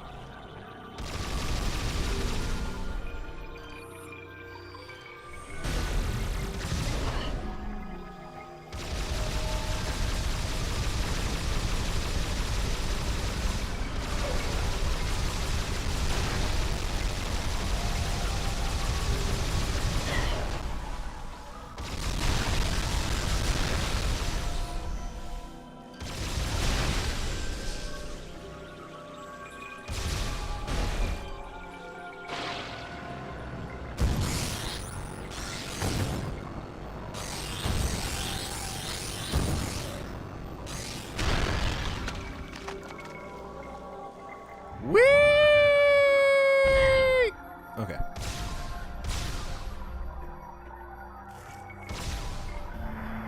I don't mind the jank, but those procedurally generated worlds look like they...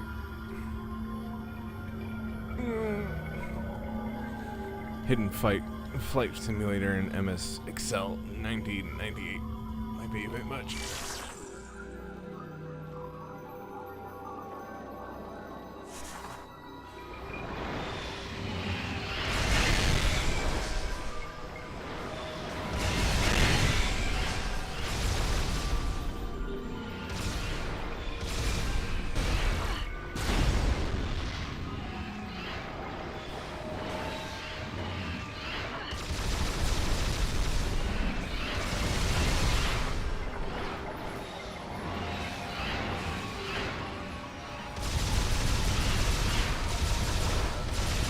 Save point.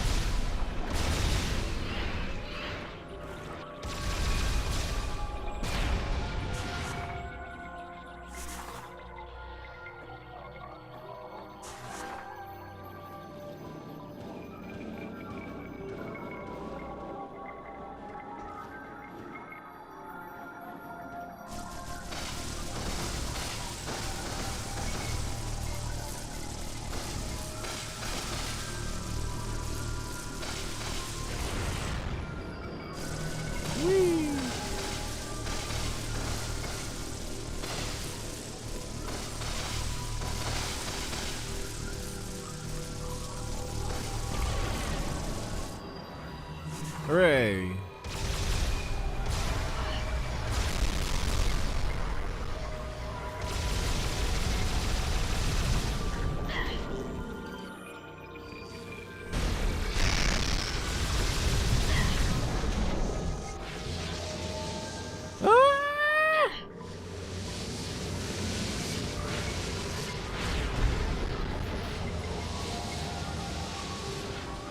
Shit.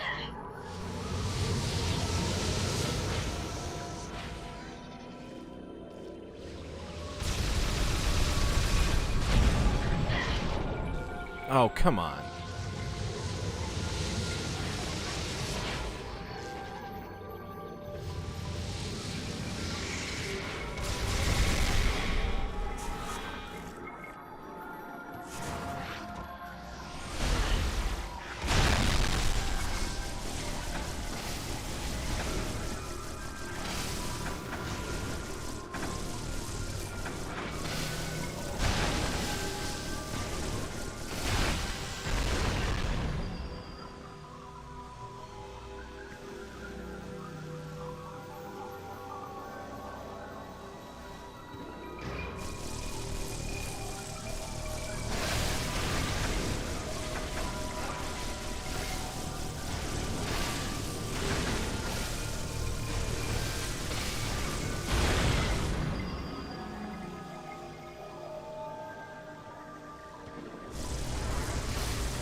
Such a dumb world. It's just like, let's use all the Phazon powers that you've acquired, and that's literally all the crux of this thing is going to be.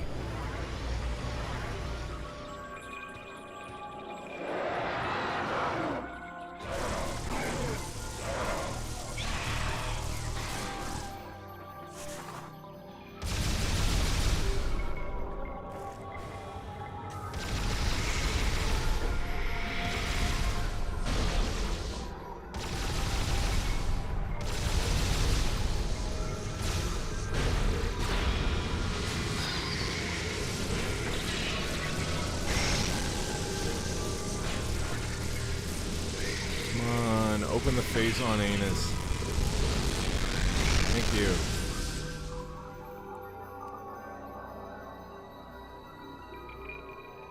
Open the Phazon anus.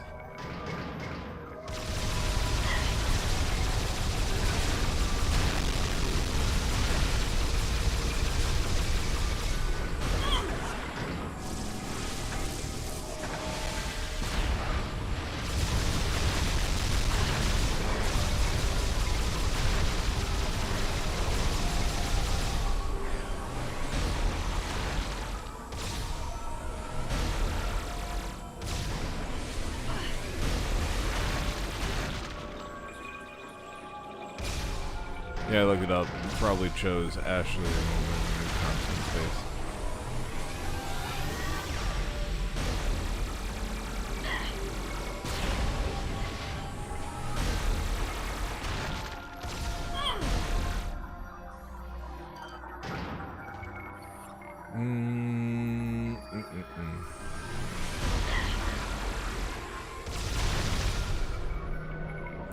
Okay. I just had to keep killing the thing until it decided, okay, that's enough.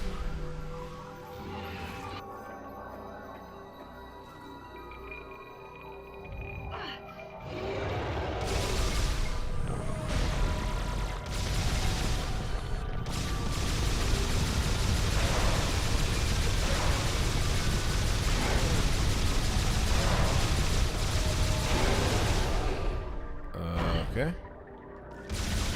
Weird little gopher mouth thing.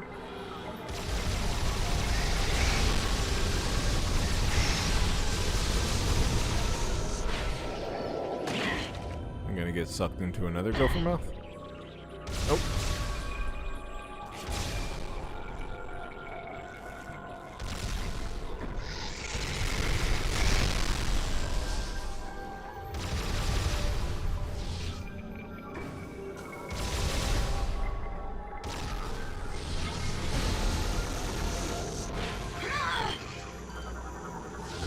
What is this?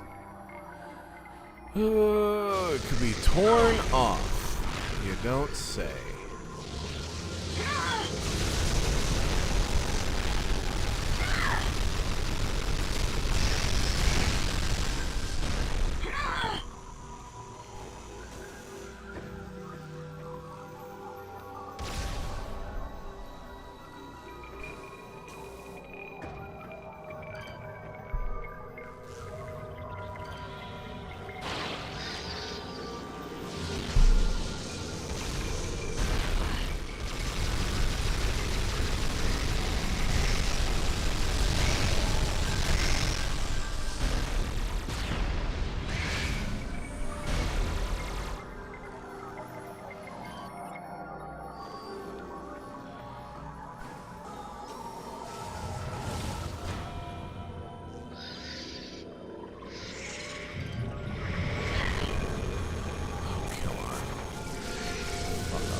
I like how getting health now actually reduces my meter.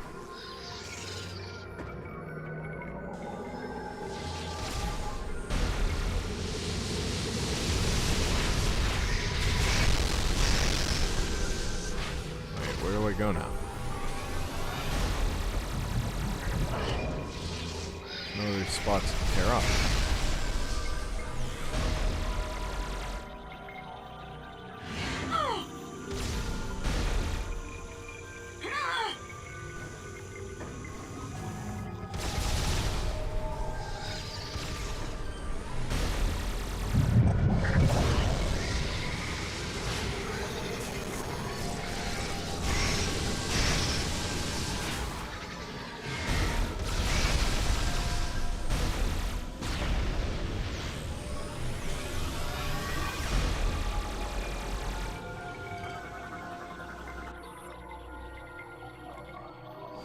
It's now vulnerable.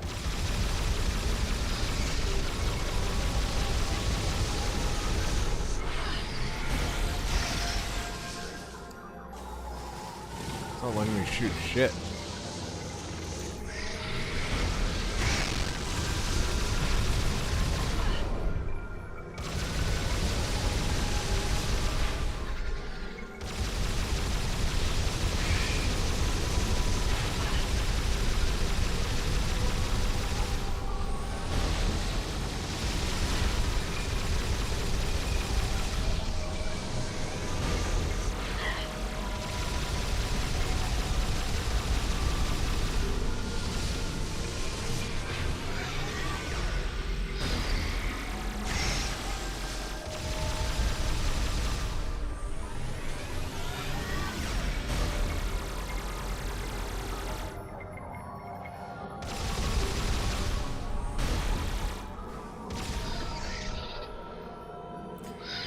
Just notice you can see the skeleton of your own hand whenever you do that.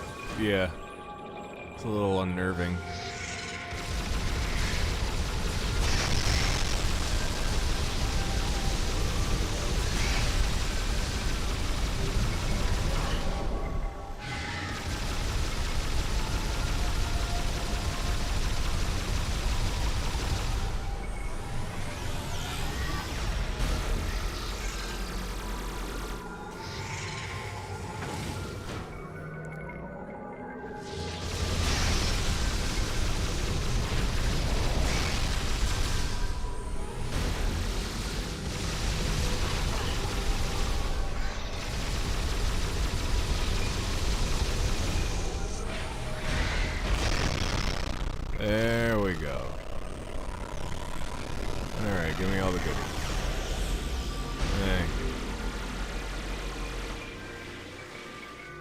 love Keith David. I had to go listen to his voice for a couple minutes. Understandable.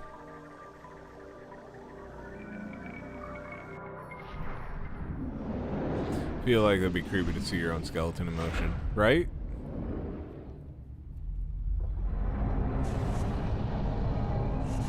Well, so much for finishing this on the next stream.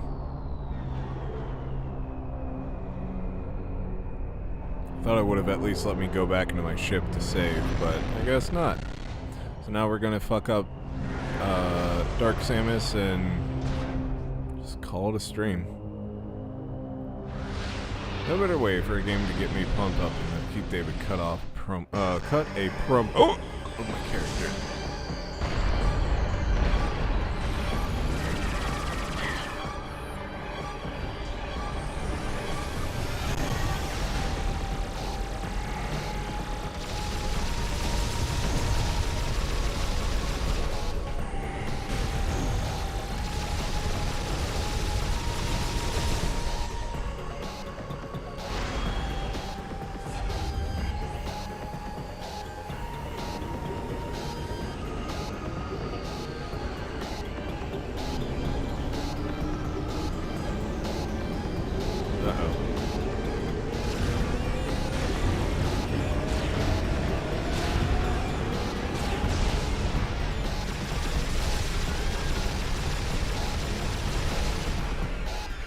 Got her.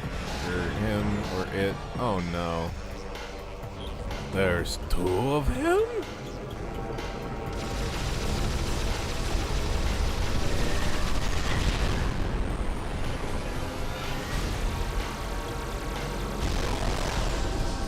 Nope, not anymore.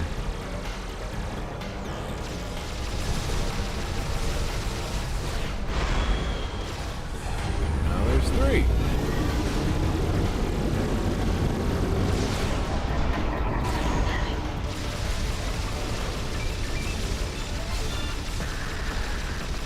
Become one.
Am I just invulnerable in this? Like, I don't have actual health.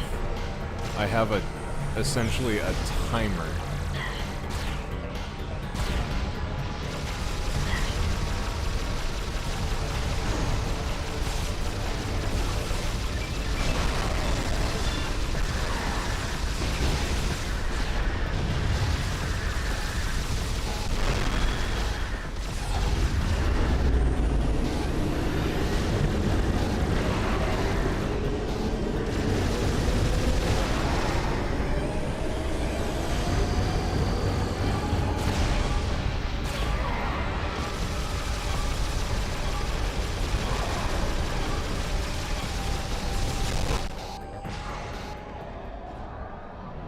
Oh, that can't be it.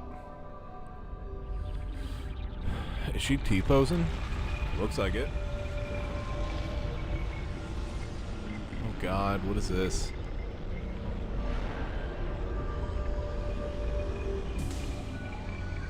Dark Samus repulsed. Well, I don't find her that unattractive.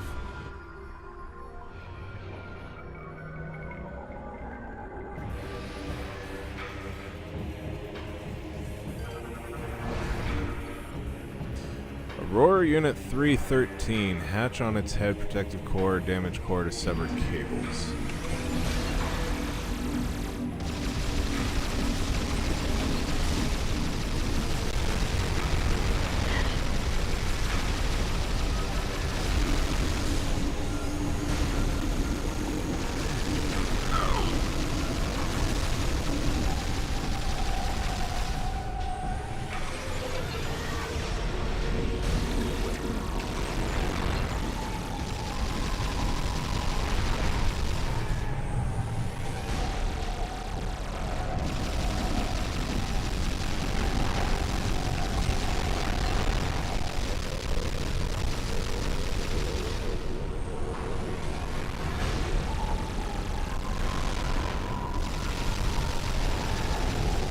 There come the dark Samusai.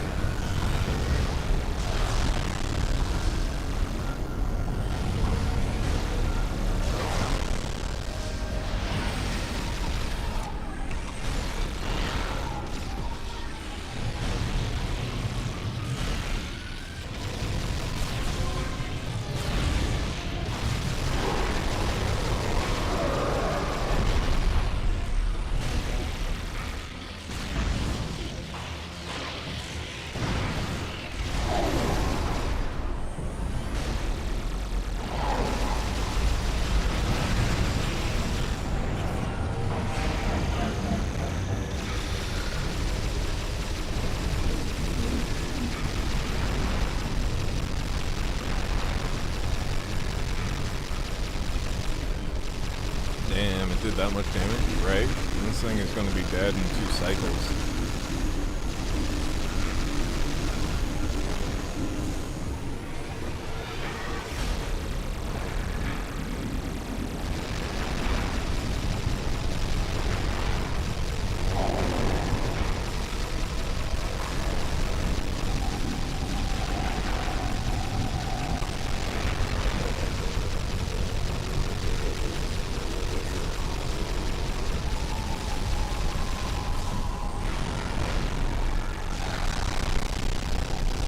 I got most of them right away.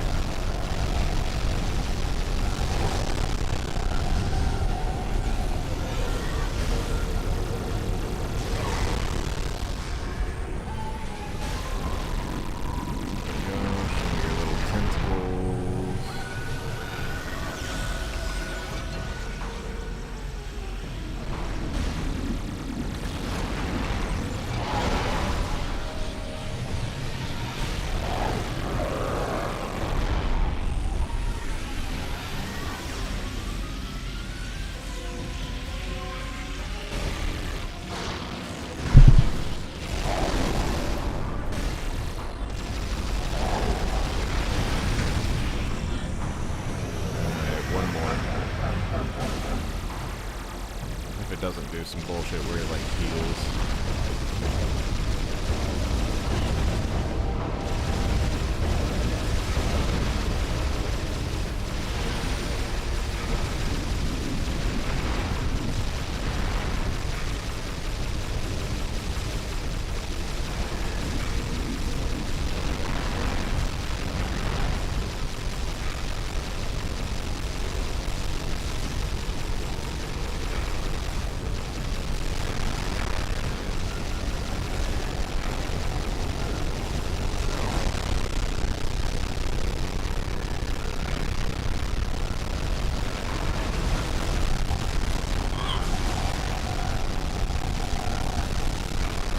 Now they're just like going around and more falling. Okay.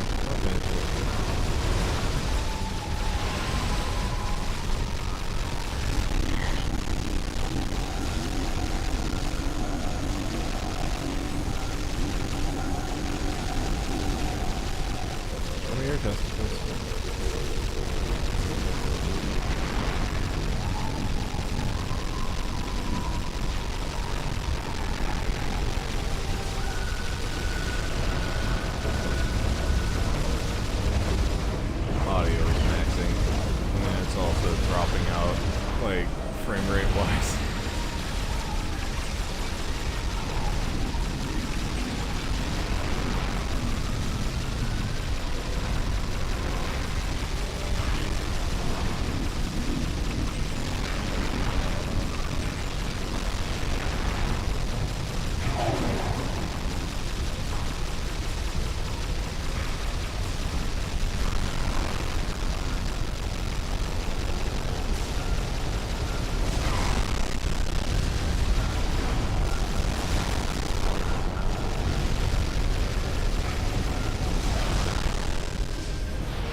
over.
The next phase. Fuck. I just want this to be over.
I gotta go. Hold on.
Fussy baby stuff.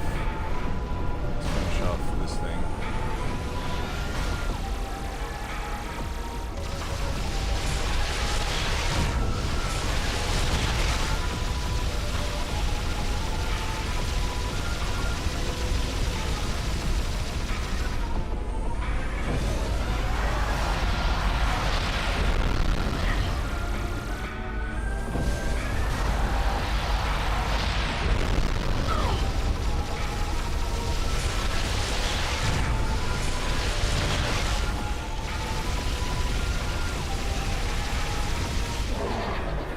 Please let that be it. That's it, right? Yeah, this damn fight is still going, for real.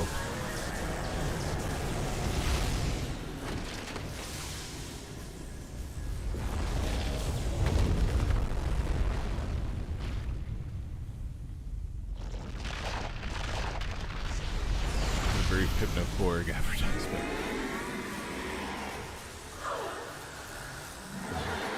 Oh, look, Dark Samus is defeated, but she's not actually, because we have Metroid Prime 4.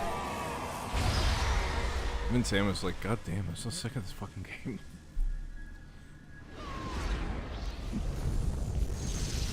And cancer's gone.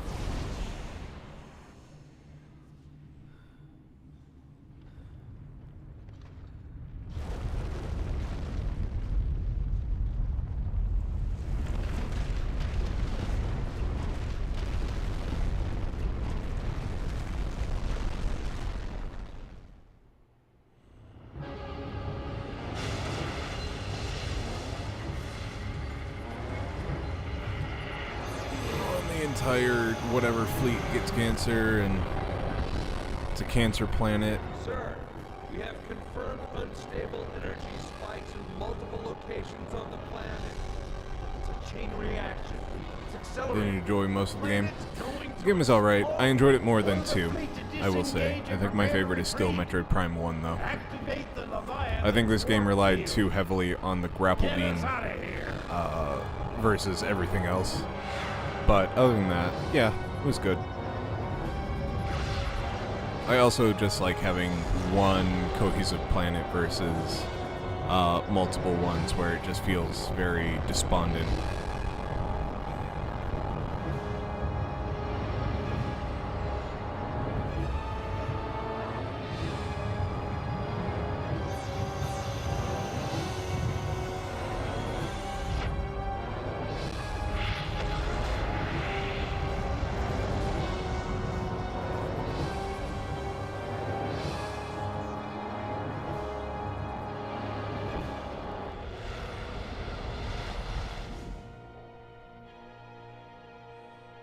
I don't think despondent is the correct word, but I know what you mean.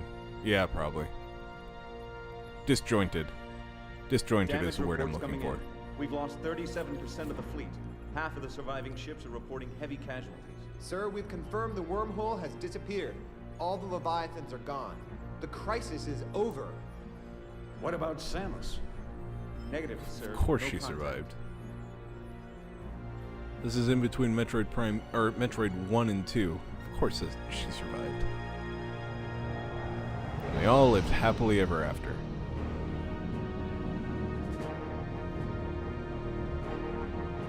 Thumbs up. Sir, we're receiving a transmission from Samus's ship. Fuck you guys, I'm out.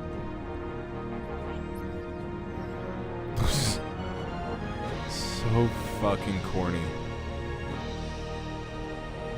Mission complete. I really like the Star Wars MMORPG, but one of the biggest problems with the game is there's 25 different planets with 10 different loading screens on each one.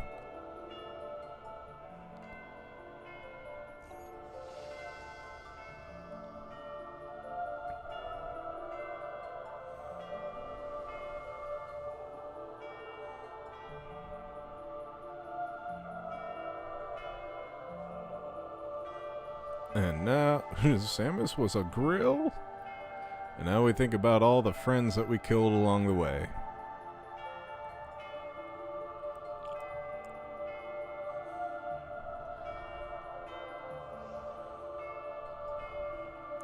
Good memories.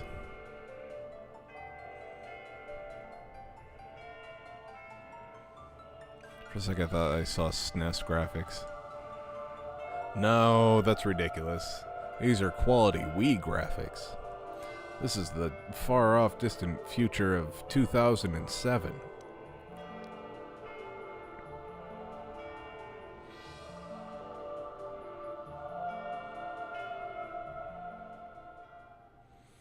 No emotion, just, wow, I killed so many of my friends.